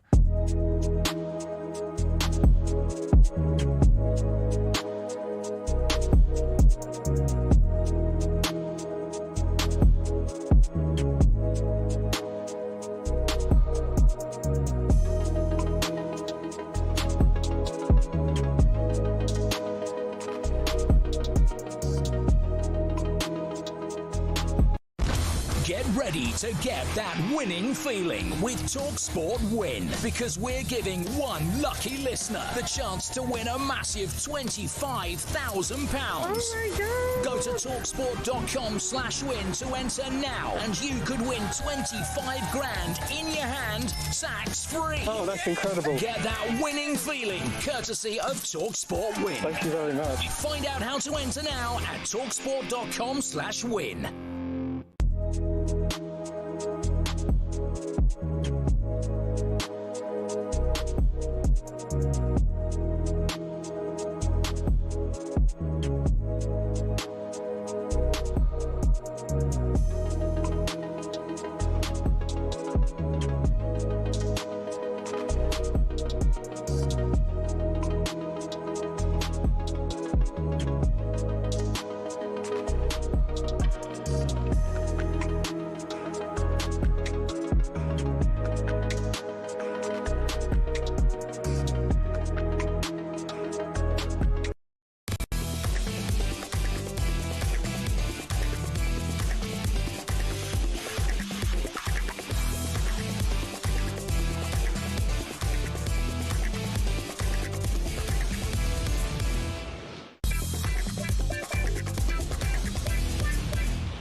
Good morning, 8:53. This is talkSPORT Breakfast with me, Jeff Stelling and Ray Parlour. Craig says Mo Salah will come on Sunday as a sub late in the second half for the last 15 minutes. Not impossible, Craig. Not impossible at all. Right, now it's time for a bit of this. Oh, and Wimbledon have moved out. And there's no flag from the linesman. Ray Parlour, his first goal for Arsenal. One touch, get out his feet, boff. What, nectarine? Never heard of it. It's a small, like a little orange. Is it? Nectarine. I don't eat oranges. Mark Overmars had this little fart machine. What? With a button. He goes, Pardon? Who is Gunnosaurus? Who is he to you? What? Is he related to you? No. My brother is married to his daughter, but they're not together now. They've more or less split up. Do they have an Invincible on Drive? I don't think so. That's the most stupidest thing I've ever heard in my life. It's time now for Yay or Nay, Ray. Yeah, that's right. Let's get Ray's thoughts on some of football's biggest talking points. Arsenal 3 wins away from completing the double and historic first ever Champions League / Premier League double if they beat PSG in Budapest in a couple of weeks. It's all lifts, that's what I'm saying. The question I've been given here is, it's all lifts. Would the achievement be on the same level as the Invincibles? But as they haven't won either. Yeah, we haven't won anything yet. Yeah. You should ask me after the Champions League final, maybe. Yeah. All right. Well, okay, let's say they did. If they do win the Premier League and they do win the Champions League, would that put them on the same level of achievement as the Invincibles? Well, I would say yay, because we've not won the Champions League ever. And so it's the first time that a club has won a major. And lots of Liverpool, Man City, Chelsea, they always say, you ain't won a European trophy. So that would be fantastic for the club. But as we mentioned before, they could go and win the Champions League another 2 or 3 times in the future. But I don't think no one will ever go unbeaten again, Jeff. I don't know about you, but it's such a hard thing to do. I always look at Man City, Liverpool. Look at Liverpool this season. You always watch those are the 2 teams who probably can't go unbeaten, which they did. Liverpool nearly did, didn't they, when they lost to Watford, I think it was a few years ago. But it's so competitive now. I don't think that'll ever happen again. So if you're looking at history, Arsenal could go and win the Champions League this year, but they could win it 2 years' time. But I don't think the team will go unbeaten again. So that's why it's a little bit. You can't compare it really. No, you know what I mean. I always think. It's like when compare achievements. It's like when people say to us, "Would you beat the Man City team, or would you beat '99 Man United side?" I don't know. No. The answer is I don't know. Here's a question for you though. Jose Mourinho. Well, his Benfica side were invincible this season in Portugal, but they still finished 3rd. Despite the fact they were unbeaten, they were 8 points behind the champions Porto. Now he's going to Real. Is he the man to sort out Real Madrid's superstars? I think yay. I really like Jose. I mean, he'd go in there, he'd go back. I know he gets on well with the president, which is a big thing. That's why he's gone probably back. But he just goes back to, what he done at Chelsea. He's got to go back to the Chelsea days, really. I always look at that Chelsea team and Lampard and Terry and all them sort of guys. And all they've said was great things about Jose Mourinho. So he's got to go back to that sort of. And if he can get the best out of the. It's not about coaching these players so much. It's about getting the best out of the players, and whether Jose can do that, let's wait and see. But who's the other candidates out there? There's not many around. That's the problem with managers these days. So he's gone with someone he trusts, the president, and Jose's always had a good relationship with him. So I think he'll do a good job. Okay. Final one. It's 20 years ago since an uncapped 17-year-old Theo Walcott was picked for England's World Cup squad in 2006 in Germany. We know that Thomas Tuchel is about to name his squad on the 22nd for this coming World Cup. Should he take a punt on, either of 2 teenage sensations, Arsenal's Max Dowman or Liverpool's Rio Ungamoha? I will say nay. I think that they're both really, really talented players. They're going to be superb going forward for England and their clubs. But I think it's too many other players who can do a little bit more and a bit more experienced and can come in. Don't get me wrong. They can change a game when they come on. Max Dowman certainly showed that when he's come on against Everton and certain games. But I just think it's too much for him at the moment. He's 16 years old. People got to remember he's still just got his GCSE results, I think. So, and to go to a World Cup, I know Theo went there, but he didn't. I think it's a waste of a couple of spaces. I'm not sure it did him any good either. No, not at all. You can sometimes push too many people too quickly. And it's all about just getting the development right and, looking after him. Pre-season, he can have a nice rest now. He's had a real, it'd be unbelievable, Max, really. If they do win the league, he gets a medal at 16 years old for a Premier League medal, which has been magnificent for him, for himself and his family. But I just think you can push people too quickly. And I just want him to have a nice holiday during this summer, come back refreshed, ready to go, because there's a lot of pressure on a young man. Yeah. And, he's 16, people forget he's only 16 years old.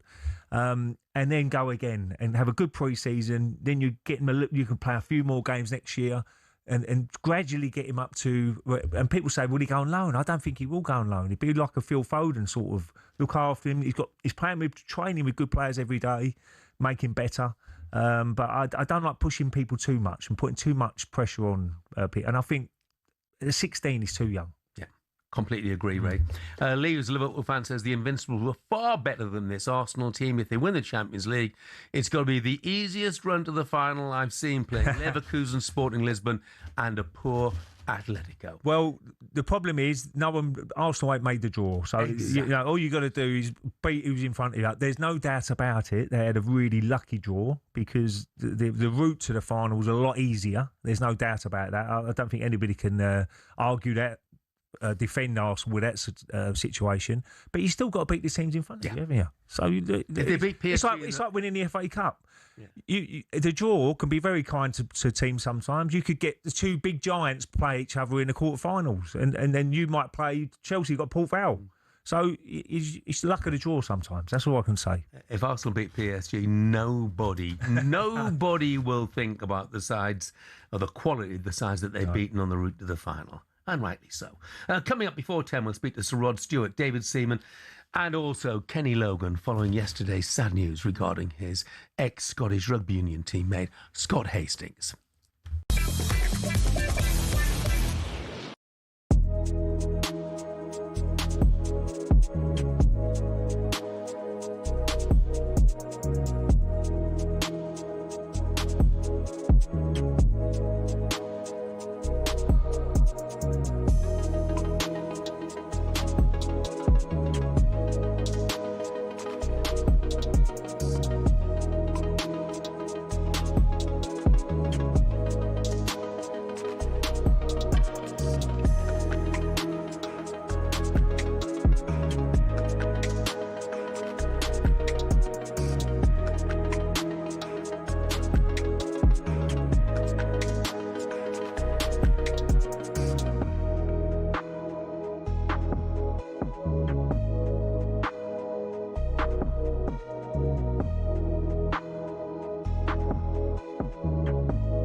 James Corden is with us in the studio. Good morning. Good morning, mate. Good morning, James. So happy to be here. It's our pleasure. How are you? I'm really well. Yeah, I'm very good. Thank you for coming in. It's a pleasure. It's lovely. We've got so much to talk to you about. For sure. Before we talk about football, right? Yes.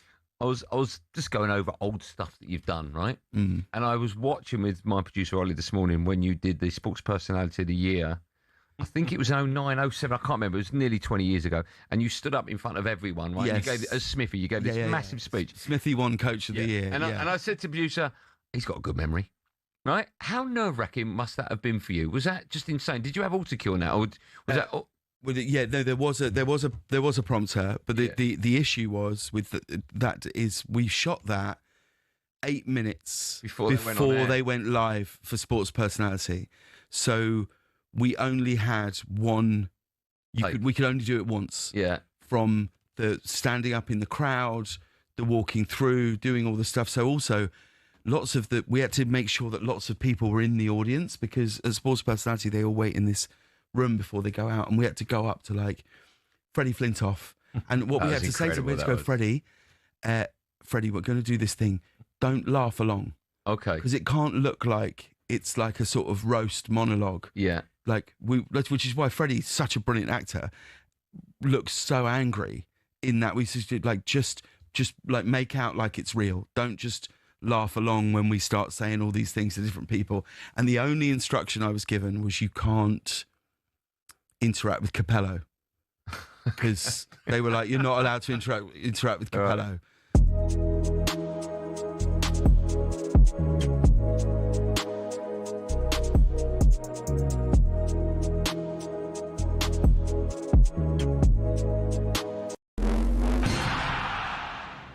What's your club or country's sliding doors moment?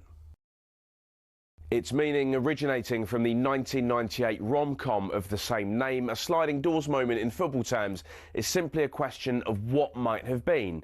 An incident in a game where, had it gone the other way, would have altered history.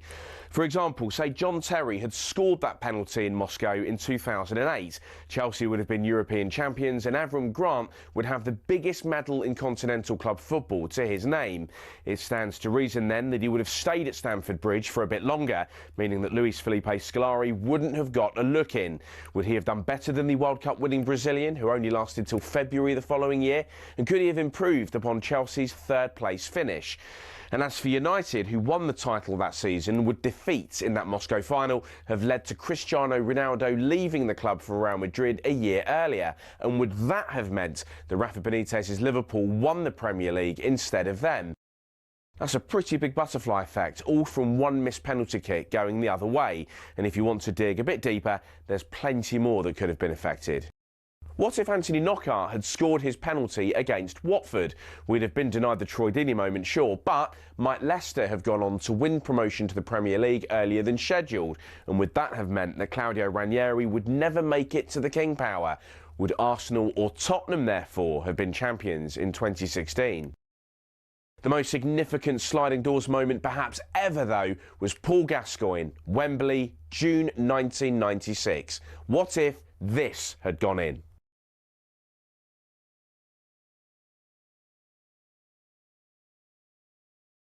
That golden goal would have sent England to the Euro 96 final against Czech Republic. 30 years of hurt could well have come to an end.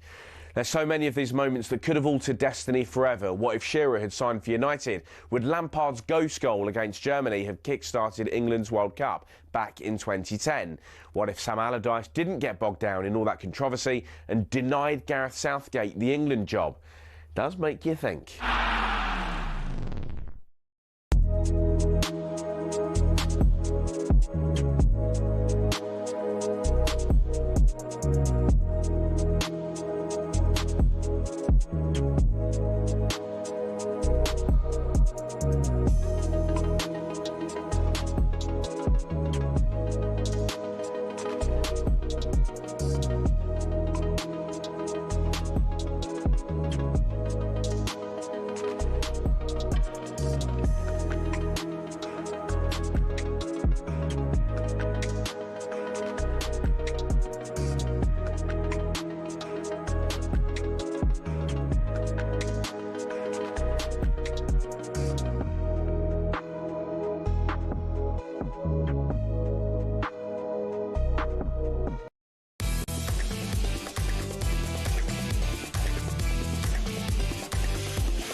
Good morning, 7 minutes past 9. This is talkSPORT Breakfast with me, Jeff Stelling, Ray Parlour and Arnold Clark. Buy a used car and get a free 2-year service plan, plus an extra £500 on your part exchange.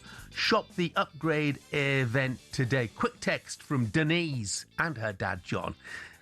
He said, just a quick message. Why does talkSPORT never talk about Sunderland? We did brilliantly yesterday against Everton. All you talk about is Liverpool, Arsenal, Man City or Chelsea. We've done brilliantly all season. And not a titter unless you're saying Hooley. Please praise us sometimes as we're a Premier League team as well. Well, you know what, Denise and Dad John, you are so right. Brilliant result at the weekend at Everton. And who'd have thought at the start of the season, here we go, going into the last week, and Sunderland are 2 points above Chelsea. Amazing. 2 points above Newcastle. They could finish top 7. Unbelievable. What a season. Absolutely brilliant. It's been rocking as well. Stadium of Light. Fantastic recruitment. We talk about recruitment a lot in football teams, and they've gone out. They've got the right players in. Jack has been excellent in midfield. Obviously, I know him very well as an Arsenal. Did you expect him to do this well? Well, we know he's a quality player. There's no doubt about that. And you know, I go back to when he threw his shirt down, and I thought that's it. It's over for him at Arsenal Football Club. But he come back the following season. He showed a lot of desire to play for the team again, and he really, really played well. So he's gone into that side. He's the main man in midfield. He calms everything down. He's a very good football player. You know, he always wants the ball. I think his discipline has got better because he used to always get booked at Arsenal, but he seems to have really got that right as well.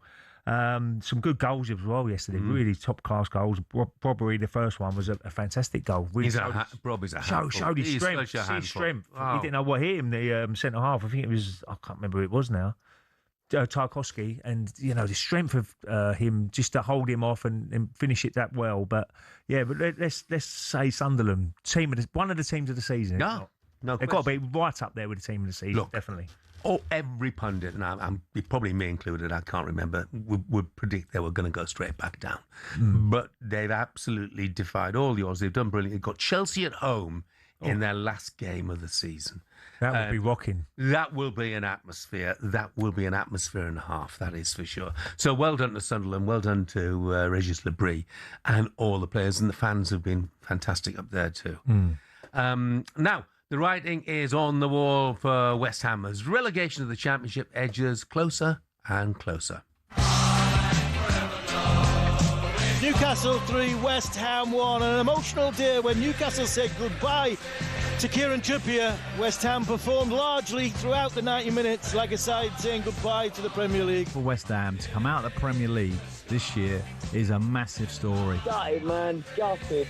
Absolutely devastated. We are done. It's finished, mate, and we deserve it. I think that's fine now in the coffin. I don't see it staying up now. We have a tough week ahead of us. Work, respect, and try to finish the season with dignity. Let's see what happens on Tuesday. Still possible, but realize that it's very difficult. Yeah, West Ham's 15-year stay in the top flight looks like it's over. It's not completely over just yet. Spurs head to Chelsea tomorrow night. It's live on talkSPORT. They need a point to secure their safety due to their superior goal difference. Of course, if they lose, then it goes down to the final Sunday of the season. Tony the Hammer rang the final word phone in last night to discuss the futures of Jarrod Bowen and Crescencio Somerville, as well as their slim survival chances. We look like Newcastle, the team that were trying to fight relegation more than us. I think we came out. I think it was a wrong setup from Nuno, which we saw 25 minutes in make the change. Agreed with that. Wrong decision.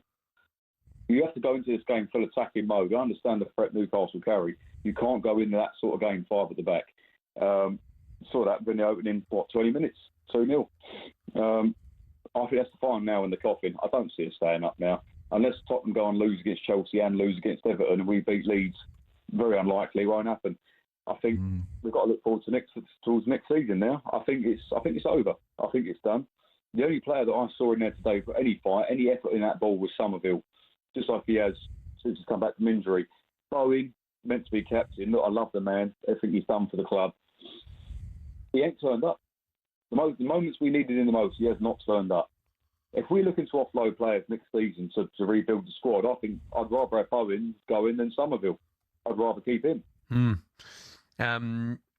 If you're relegated, I don't think you'll be keeping either of them. Let's be brutally honest. Somerville's been very good, isn't he? Yeah. The way he runs at the ball, and he's been brilliant with West Ham shirt. Definitely. Yeah. There are a few. I mean, obviously, Jarrod Bowen, you know, and he Fernandez, good player. Mateus Fernandez, I really like. Central midfield. Really like. I think Diouf, the fullback, as well, you know, is lively, a good player too. Disasi has been a revelation, really, since he moved from Chelsea. So I think they'll be losing a heck of a lot of those players. Yeah. It's just, it'd be, look, no one wants to see anybody go down. But some three have got, they got lucky last year, really, when you think about it. Spurs and teams like that, because it was so bad last year, weren't they? The three that come up went straight back down. But this year, Sunderland have showed their spirit. Leeds have been fantastic. So that's what the Championship wants to see, that, because it gives everybody hope of the teams coming up. Look at Coventry next year. Can they do a Sunderland and teams like that, you know? Well, Guy in Worcester has just sort of texted to say that, can we get a bit of love for Daniel Farker and the job he's done at Leeds? Unbelievable job. Fully backing him all season, especially when he was under pressure. He keeps overcoming adversities constantly. I hope the board back him big time next season. I think that what Daniel Farker wants, my understanding at Leeds, is that he wants more control as well over what goes on at the football club. Whether the owners are willing to give him that or not, I'm not too sure. A brilliant story in Philadelphia.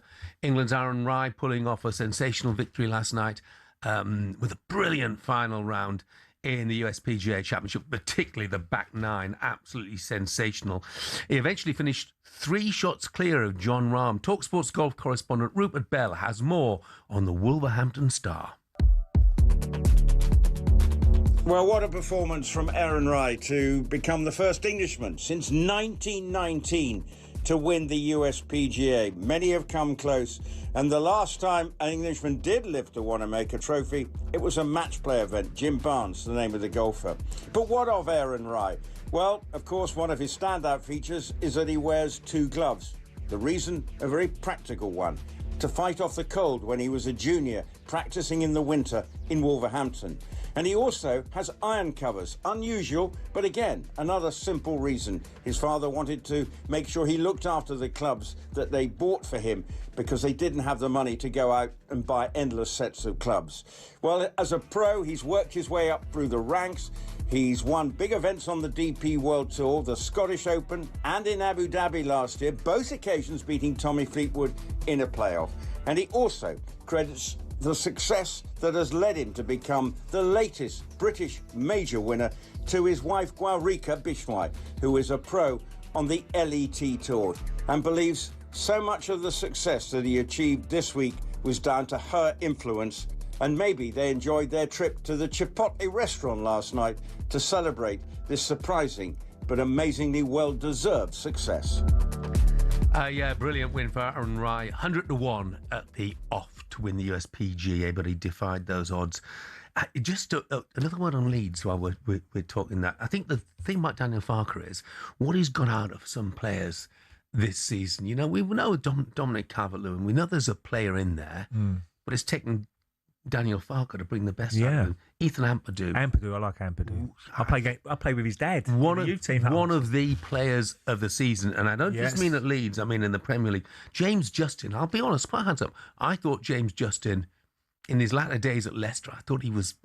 I didn't think we'd ever see James Justin as the player that he used to be again, but he has. Aronson. Joe Rodden, Brendan Aronson. The number of players that he seems to have improved is... But they're all working hard for each other. That's the big thing for me. They stay in games when they have to. They take their chances. And yeah, as I said before, there've been some fantastic performances. Look, Ellen Road helps as well, Jeff, doesn't it? I mean, Ellen Road is a hell of... We talk about stadiums and Liverpool and the atmospheres and all that, but Ellen Road is probably one of the best atmospheres. Certainly, as an away player going to Ellen Road, you know you're in for a hell of a game. Yeah. So that always helps. That always helps. And the fans have been superb. Home and away, they've been in numbers. Got great support. So yeah, Leeds have had, as much as Sunderland have been brilliant, Leeds have been brilliant. No, well done to them. Well done to them both, and it gives encouragement to all the sides coming up from the Championship. You're listening to talkSPORT Breakfast 9:16.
Let me ask this.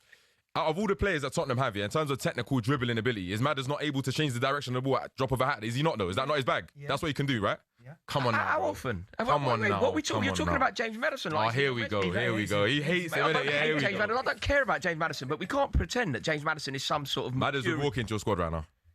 James Maddison? Maddison would walk into your squad right now. There isn't a Chelsea... And furthermore, in terms of your 10s and creative players, if Madders was on his day, he'd be the best one in your team.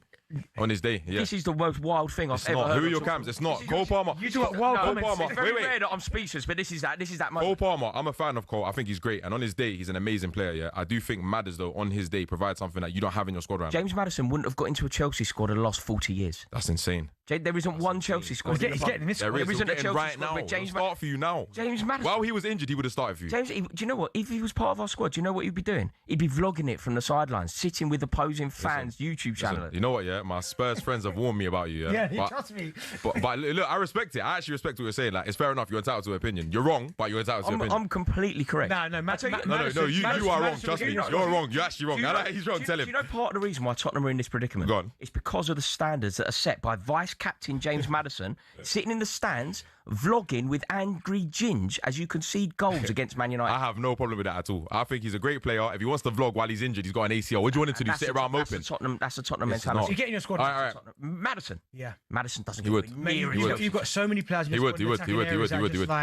By the way, Get ready to get that winning feeling with talkSPORT Win, because we're giving one lucky listener the chance to win a massive £25,000. Oh my God. Go to talksport.com/win to enter now, and you could win 25 grand in your hand, tax free. Oh, that's incredible. Get that winning feeling courtesy of talkSPORT Win. Thank you very much. Find out how to enter now at talksport.com/win.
Good morning, this is talkSPORT Breakfast with me, Jeff Stelling and Ray Parlour. It's 9:21, Monday, May the 18th.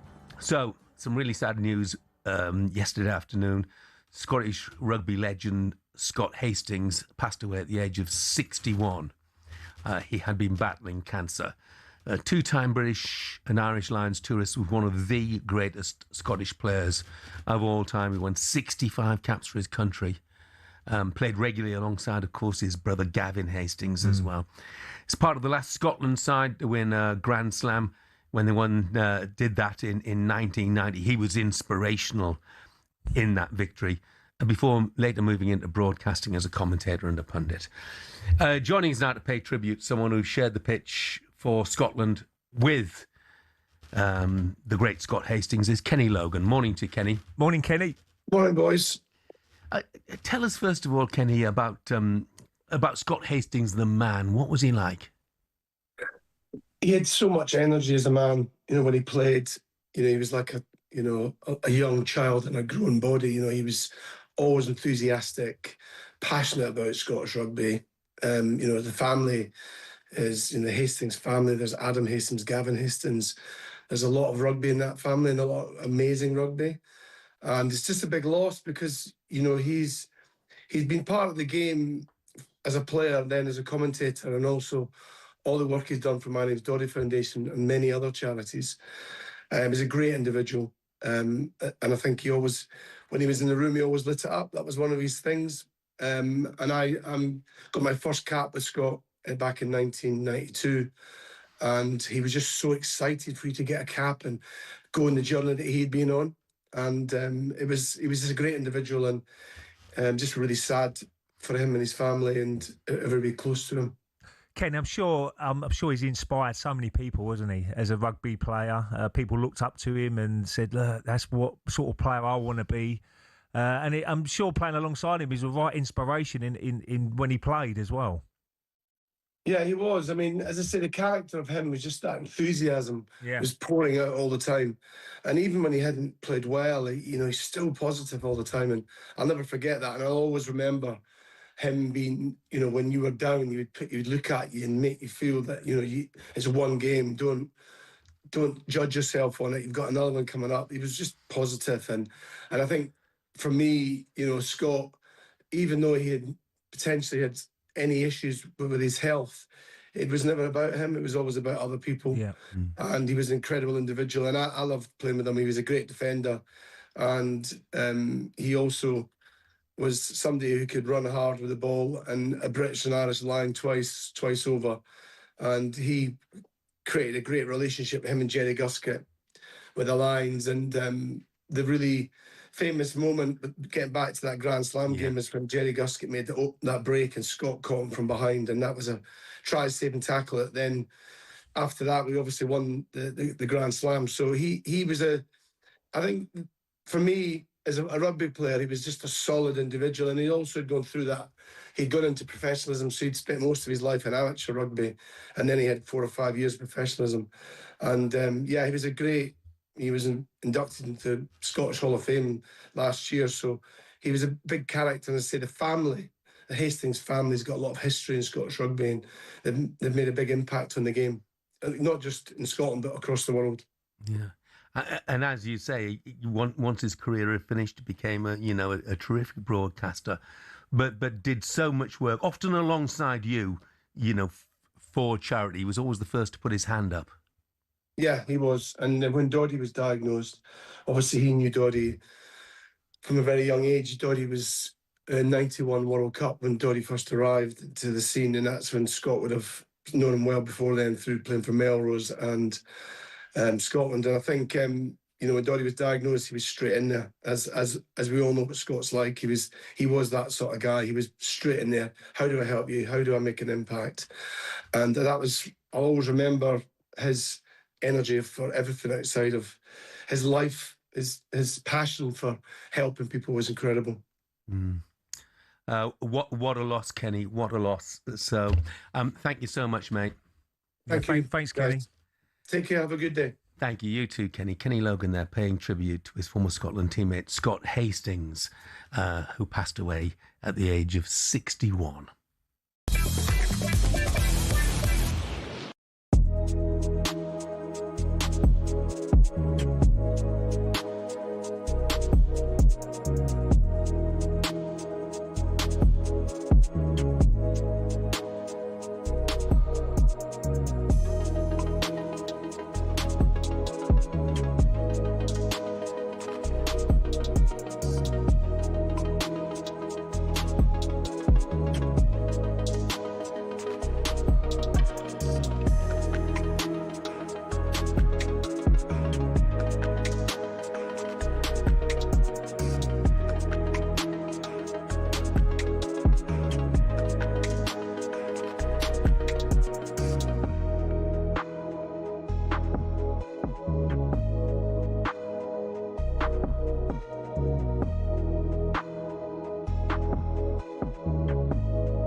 Ben White is to miss the rest of Arsenal's season and is set to be ruled out of the World Cup. A suspected knee ligament injury for Ben. He picked it up on Sunday. I think it was a 50-50, wasn't it? It was Somerville of West Ham. Now, up until now, Tuchel has ignored Trent Alexander-Arnold since his move to Real Madrid this summer. Could it be goodbye Ben and hello Trent? What do you think? My gut feeling is Tuchel just doesn't fancy Trent, no matter who's fit or not, to be honest, from a defensive point of view. That's how it feels.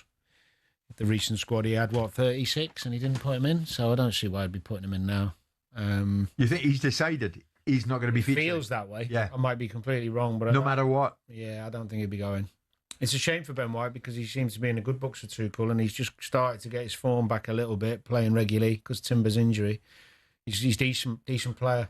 Yeah, yeah. And I know Gary Neville had a little criticism of the way he made that tackle. I kind of make him right in a way, but the problem you've got now, because I missed the final once by dangling a leg. Rio come through me hard, Rio Ferdinand, the way it leads it was, and I did my ligaments, missed the final because of it. And I look back on the tackle and think, yeah, I should have gone in full tilt. Problem you've got now with the way the rules are, especially with the follow-through rule, even if you go in full tilt and you do get the ball, but you catch someone on the way through, and you get a red card. Yeah, it actually encourages you to be a bit more tentative. So what is it when you're going in fairly committed, but don't end up truly committed? Yeah. I mean, Gary Neville said Ben White just hangs his leg there. It's poor. He's got to be stronger than that. He's hurt himself there. Yeah, and that's my point. He says you're asking for trouble by doing that. Yeah, he's right.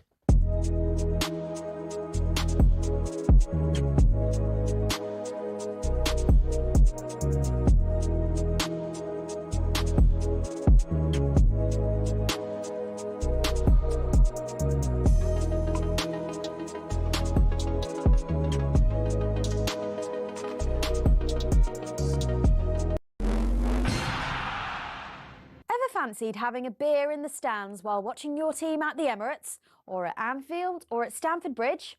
Well, this season you actually can. Drinking alcohol in the stands at Premier League games may still be illegal, but the Women's Super League is doing something different, and here's how we got there.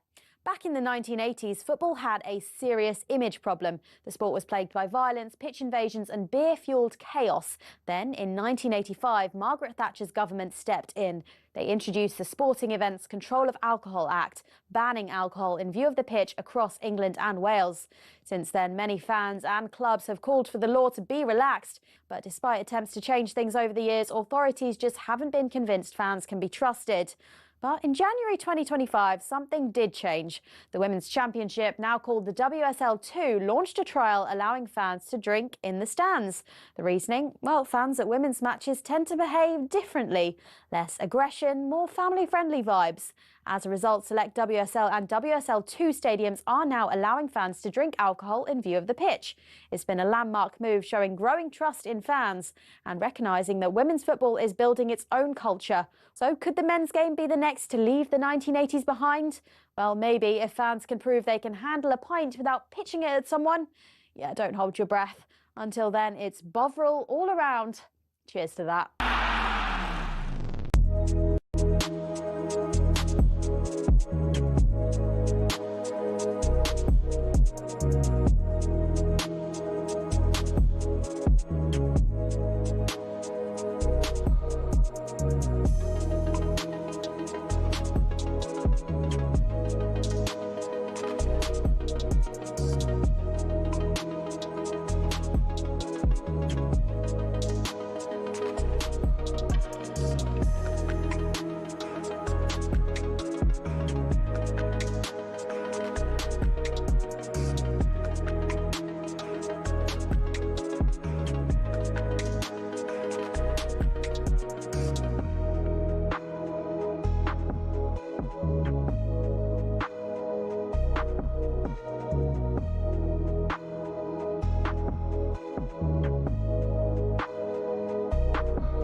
Get that winning feeling, courtesy of talkSPORT Win.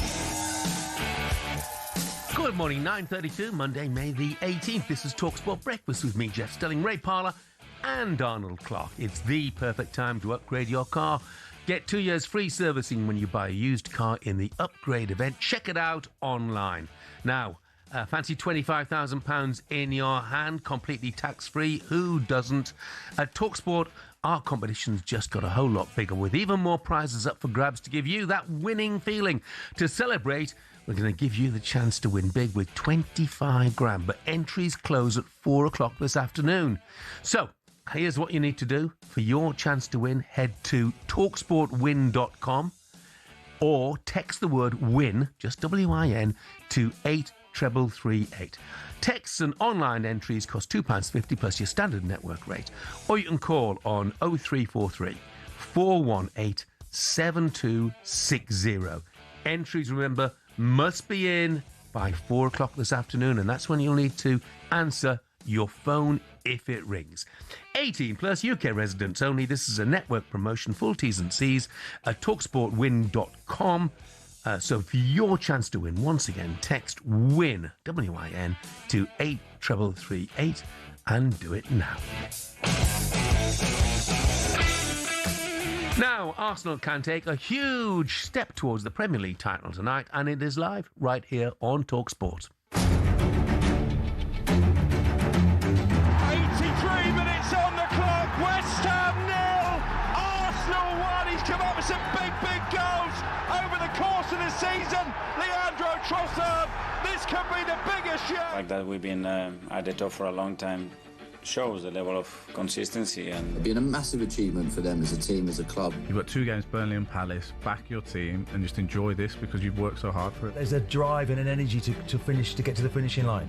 You're up against Pep here. No, they haven't won it, Jim. They've got 2 games to play. Anthony on his left foot. What a finish! What we can do is make sure, like we did against Villa, we proved last week that we were still taking the competition really seriously, and that's what we'll do. The Gunners are just 2 steps from heaven. Yeah, so close. 22 years since their last title. A win tonight. And Arsenal could be crowned champions even before Sunday's trip to Palace if City don't beat Bournemouth tomorrow night. talkSPORT's John Jackson caught up with huge Arsenal fan, the legendary actor Idris Elba, this weekend to find out how confident he's feeling. We talked about Arsenal back in earlier in the year. Jinx it. Don't put me there. Tuesday's the earliest they can win the title, right? How nervous will you be on Tuesday if they get that win on Monday? Very. I mean, but the truth is, not more nervous than some of the other critical games that we've had. We've had moments where we just like, we've lost our shirts, and we're still in the front, you know. And so I'm just like holding it in now. Do you know what I mean? Like it's so exciting, and what a time to be alive. What do you make of all the bottle jokes? Because I mean, they went a bit far. I ignored it all. Sorry, no, I was out of it. I'm concentrating on the game. Right, let's continue the build-up to tonight's game with someone who knew exactly how to get over the line in the title race. It's a very good morning to David Seaman. Morning, David. How you doing, goalie? Morning, Ray. You all right? I thought you'd be on that fishing bank, Dave. I am. I'm in my van. Oh, yeah. He's in a car I'm park. in my fishing van. I had a £25 last night. What are you on about? Happy days. Love it. Look, Arsenal so close now. Is there any danger at all tonight against Burnley? On paper, it's a no contest, isn't it? You look at Burnley. They've conceded 12 more goals away from home than Wolves. But is there any danger that either complacency or nerves get the better of Arsenal? I think the only thing that could put a spanner in the works, Jeff, is nerves. I saw us play against Bournemouth at home, and Bournemouth are a decent team, and I saw the nerves there, and then I saw the fans. They changed as well. You know, they didn't help. You know, so tonight we definitely need the fans behind us. You know, but come on, we're playing Burnley at home and then Palace away, and that's 2 games that you would have paid a lot of money to have to go and win the Premier League at the start of the season. You know, so you know, it's about us doing what we do. You know, being really hard to beat and make sure that we keep it really tight at the back and then nick a goal. You know, maybe 1 or 2 just early goals just to settle everybody's nerves down, including mine. Yeah, well, you look at it, Dave. It's so much at stake, isn't it? I mean, Burnley are going down. They know they've been relegated. You're at home. So they've got to show that desire, that first 10, 15 minutes of the game, Dave. Get the crowd really going, you know, make some challenge. This is 2 games before you ain't won a title for 22 years. You know, you've got to show more desire. You've got to show more hunger than the other teams, haven't you? And Palace will be looking at the cup final themselves on Wednesday night, on Sunday. And tonight, Burnley have already been relegated. So, you know, as you rightly said there, you can't get 2 better games, really, to play. I know, you know, and like you said with Burnley, there's no pressure on them, you know, but, you know, hopefully they've got their sandals on and their flip-flops are ready and their suntan lotion ready. And we get about 4 or 5 goals. But the Palace game's interesting because everybody's talking about the European game that they've got later on. You know, so what do? If they put in some of their reserves or the other squad players, they'll be trying to make a point, so they might play better. So in a way, you might want the first team to go out and play Arsenal, but then be guarded against getting injured against, for the final. It's just, the problem is, Ray and Jeff, is we haven't been there for a long, long time. And this is where all the nervous tension comes from. All the bottle job jokes and all that sort of thing. We've been second 3 years in a row. And if it's 4, then I'm going on holiday. I'm going to go fishing in France for about 2 months, I think. And just look at it, Dave. The back line is so important. Gabriel and Saliba have been magnificent, haven't they? And you played in some great teams yourself. And looking in front of you, you had Martin Keown, Steve Bold, Tony Adams. That combination is so important, isn't it? Raya, Gabriel, and Saliba. Yeah. Yes. That what you call your spine, isn't it, Ray? It's your goalie, it's 2 centre halves, and then Deck in the midfield, and even like Gyökeres and that, who's come into a bit of form as well, So it's the back 4 have been good. Okay, the full backs have been swapping and changing due to injury, but I've got to give a massive shout out to David Raya because he's been brilliant this season.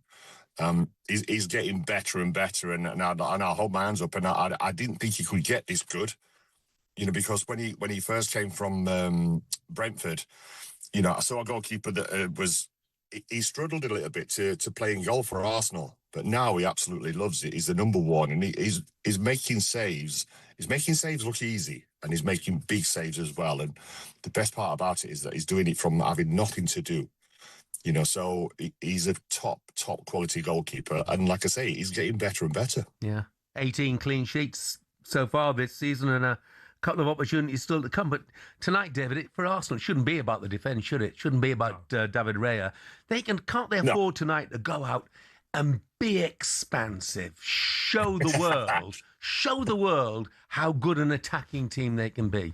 We'd love that, obviously, but I'll take 1-0. I'll take 10-9, Jeff. It's not about how we play. It's about winning. And that's all it is. It's about the 3 points. Get them 3 points over the line, and that's it. Then put the pressure on City.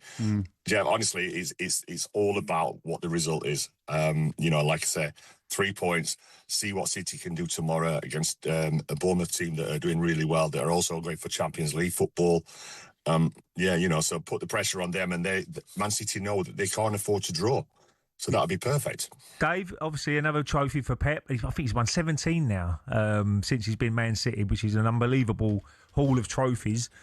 Can you see him being there next year? Or do you think, he's not giving a lot away in the interviews at the moment, but can you see him being a City manager next year? Because it is a pretty new team he's got there now. Yeah, but then he rebuilds these teams, doesn't he? So I would be really surprised if he left. I still think that hunger's there. You see him on the touchline, and he's as passionate as ever. For City, I'm sure that they don't want to see him leave. I think the rest of the Premier League might want to see him leave and go somewhere abroad. But it'd be a shame for a character like that to leave the Premier League. Yeah, I mean, it would be.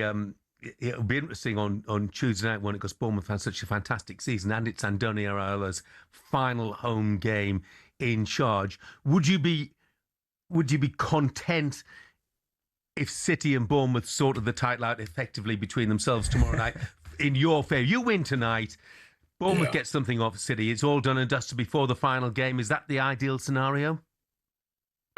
Yeah, but it's and it's strange, Jeff, because like when me and Ray were playing, we were fortunate enough we actually won the league at Highbury quite a few times. I think the 3 times that I won it, we got presented the trophy at Highbury. So, that was like the cherry on top of the cake. If it does go down to the last game and we win it at Palace, okay, we will take winning it all day long. But I'm just like adding little bits on top, because it'd be great to see the trophy presented to the team in the Emirates. But that's not going to happen. I thought it was going to happen tonight, but obviously City made sure that didn't happen. But I'm nervous. I'm looking forward to the games, but that nerve comes with all the past that's gone on. So let's get past tonight and then see what City do tomorrow. And the players can't have a party because they've got a big Champions League game coming up, Dave. So I think the ex-players should have a party instead if they win. Yeah, I'll agree with that, Ray. Not in your van, though. Not in the back of your van. No, let's start the Tuesday Club, Ray. Let's get back to the Tuesday Club.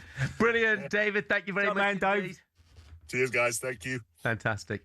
I told you he'd be on a fishing bank, didn't I? Yeah. He loves his fishing, Dave. He's catching some big old fish as well, the old carp. Chris B says it's 20 trophies at Pep's won. Yeah, Chris, we're not counting community. No, community shields. Yeah, not counting. I won 9, but I won 3 community shields, but they don't come into the reckoning for me. No. I think the FA Cup, League Cup, and the Premier League or any European Cup, obviously, but I don't think what's it called? It's a friendly game, really, isn't it? Yeah. Pre-season friendly. You'll have your picture done with a trophy, with a nice shield and whatever, but I don't really count that as a trophy. Yeah. You're seriously nervous about tonight? If I was playing, I wouldn't be nervous. I'd be very confident that we can go out and win the game. I mean, I don't know. You must be very confident. Yeah, I'm very confident. I'm not. I love Piers, but I was never one of them to say we're going to win it in March. We're going to get it done and dusted very quickly because football doesn't work like that. And I knew it could go right down to the end because you know how good Man City are. Yeah. And I expected it, but now they're in an unbelievable. The players don't realise what position they're in. They've got 2 games. Give your everything you've got for the next 2 games, and you'll be champions. And no one can ever take that away from you. Then. Yeah. So, I mean, people can argue, he wasn't very good there. Wolves, they dropped 2 points and that sort of stuff. People don't realise it's a massive trophy to win if you can win that championship. The only downside of Arsenal winning the Premier League or indeed the Champions League is we'll have to have Piers on again. Goodness me. Piers, I love that. Don't forget, you'll hear if Arsenal can move one step closer to the title. Live right here on talkSPORT tonight, kick-off at 8. Don't forget, of course, we'll also be in Budapest for the Champions League final. That is Saturday, 30th of May. Don't go anywhere because after another Scottish Premiership title for certainly, we're joined next by Rod Stewart.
We've got Jason Bourne sitting in front of the back three. The ball goes over the top. Yeah, but Jason Bourne's just going to eat everyone up. You've got Shaggy running in behind Jaws. No, Shaggy didn't make the team. You binned him. Who's there? Walkie-talkie, Jaws and Scooby-Doo.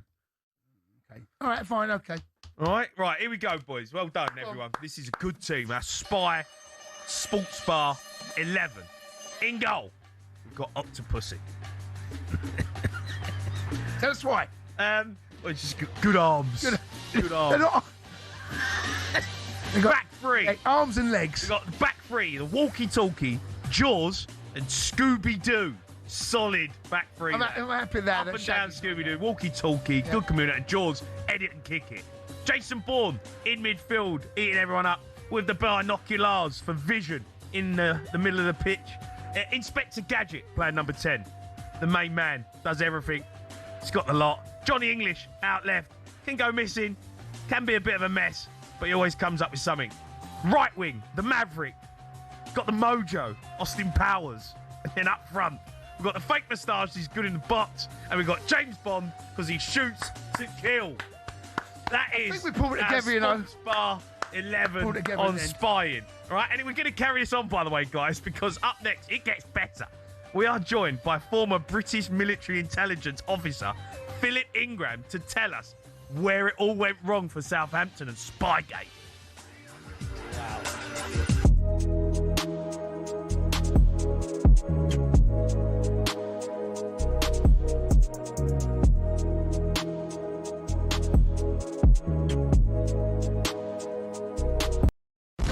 Get ready to get that winning feeling with talkSPORT Win, because we're giving one lucky listener the chance to win a massive £25,000. Oh my God. Go to talksport.com/win to enter now, and you could win 25 grand in your hand, tax free. Oh, that's incredible. Get that winning feeling courtesy of talkSPORT Win. Thank you very much. Find out how to enter now at talksport.com/win.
Good morning, 9:49, Monday, May the 18th. This is talkSPORT Breakfast with me, Jeff Stelling and Ray Parlour. Now, it was a dramatic conclusion to the Scottish Premiership season. Celtic needing to beat Hearts to win the league, scored in the 87th and then the 98th minute to win the game. But sparked some ugly scenes as hundreds of fans flooded the pitch before the referee could blow the final whistle. After the game, Celtic boss Martin O'Neill addressed the full-time scenes.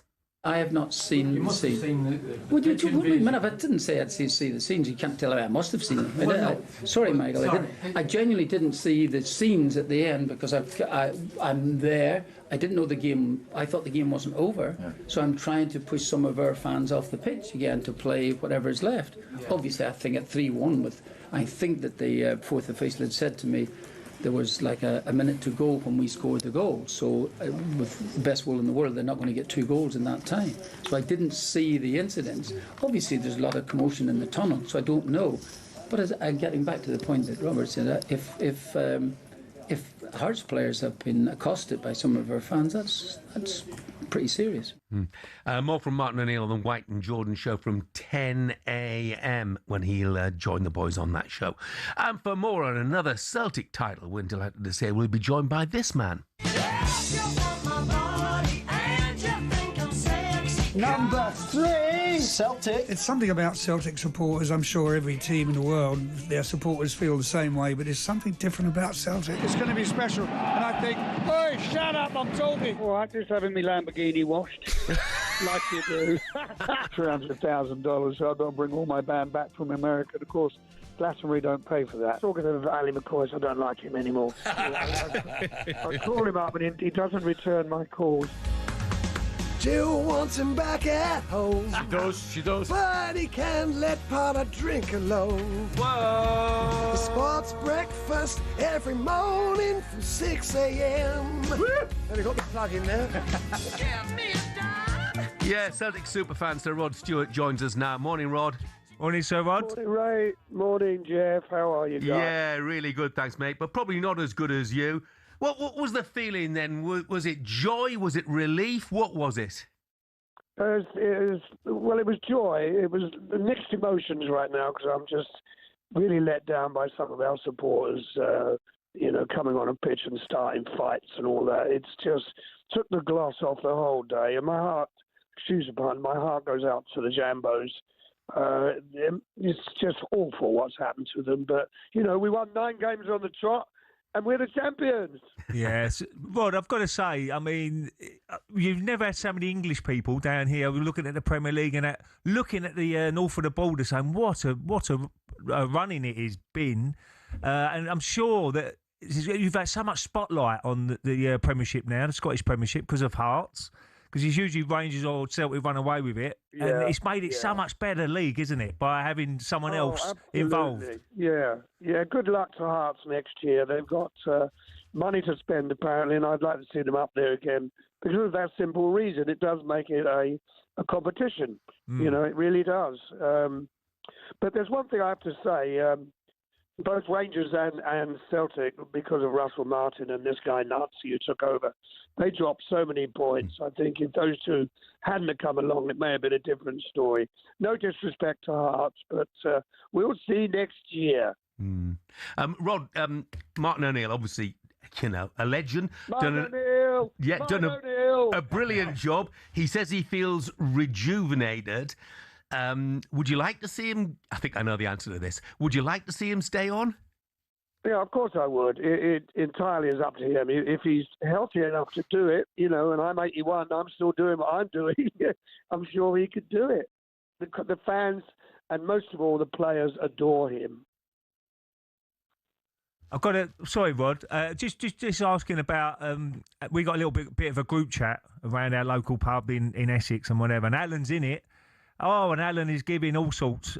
So Alan is certainly getting better because he's giving all the Rangers fans all sorts of stick at the moment from Celtic winning it. So he's in good form at the moment, Rod, which you'd love to hear. Yeah, I keep in touch with him, and we were both over the moon. We really were. You know, talking about ex-players, it's most interesting, if I may have a dig. Sutton said that Celtic and Rangers and Hearts would win the league about 2 months ago. And it beats me how an ex-player for Celtic that paid his wages doesn't show any support. I would have said, well, it looks like they're going to win it, but hopefully Celtic will make a comeback. I hate the way he ditched us. Yeah. I mean, look, it could turn out to be a fantastic... Well, it's going to turn out to be a fantastic season for Celtic, having already won the league. But you've got a Scottish Cup final to come. You're going to be at that? No, my wife just told me about a wedding to go to. Oh, no. I'm absolutely gutted. My son and I were all ready to go up there, but no, we can't go. But we'll be watching it. Don't worry about that. Yeah, it's firm, isn't it? It's a Celtic old boy, isn't it? Neil Lennon in charge. Yeah, yes, he is, yeah. He's a good friend of mine. I wish him well. Well, not too much. Well. Yeah. Rod, when you're performing again, Rod? In a few days, down in Monte Carlo, a private event, and then I shoot off to Vegas for 7 concerts there, and then about another 10. I've got 40-odd shows this year. Oh, wow. And that's not really enough. And I'm touring the UK next year, doing the O2, and that'll probably be it, I think. I'll have to do something new. Come on your show more often, maybe. And you're still getting a massive buzz out. Oh, you must get a massive buzz, Rod, when you go on stage, don't you? Mate, there's nothing like it. There's no drink, alcohol, or drug will give you that buzz. It really is. To see all those smiling faces out there and, you know, send them all happy, home happy. It's just God's gift. It's wonderful. I love that 40-odd shows and it's not enough. That's just brilliant. Yeah. But, that's the sort of passion that I'm sure you want to transmit to Martin and say, look, Martin, you're just a boy. You're only 74. For God's sake, you've got plenty of years yet. I'm 81. Carry on. You know, obviously it's not my decision, but, you know, as I said, the fans would love him to stay on. Yeah. All depends on what his wife and his children say and his health. Yeah, no, completely agree, Rod. Look, brilliant. I'm glad you've had a great weekend, mate. And Can I say something quick? Yeah. You know, there's a lot of talk about corruption in Scottish football, and it was all a carve up, the referees and everything. The only way we're going to get around that is get European referees, and the only way we're going to get around pitch invasions is put fencing up. Every time I go abroad to see a game or do a concert in a football stadium, they've got fencing everywhere. So that's the only way we're going to get around it. And with that, I'll bid you all good morning and good health. Yeah. Rod, brilliant to talk to you. Rod. Sorry? Take it easy, mate.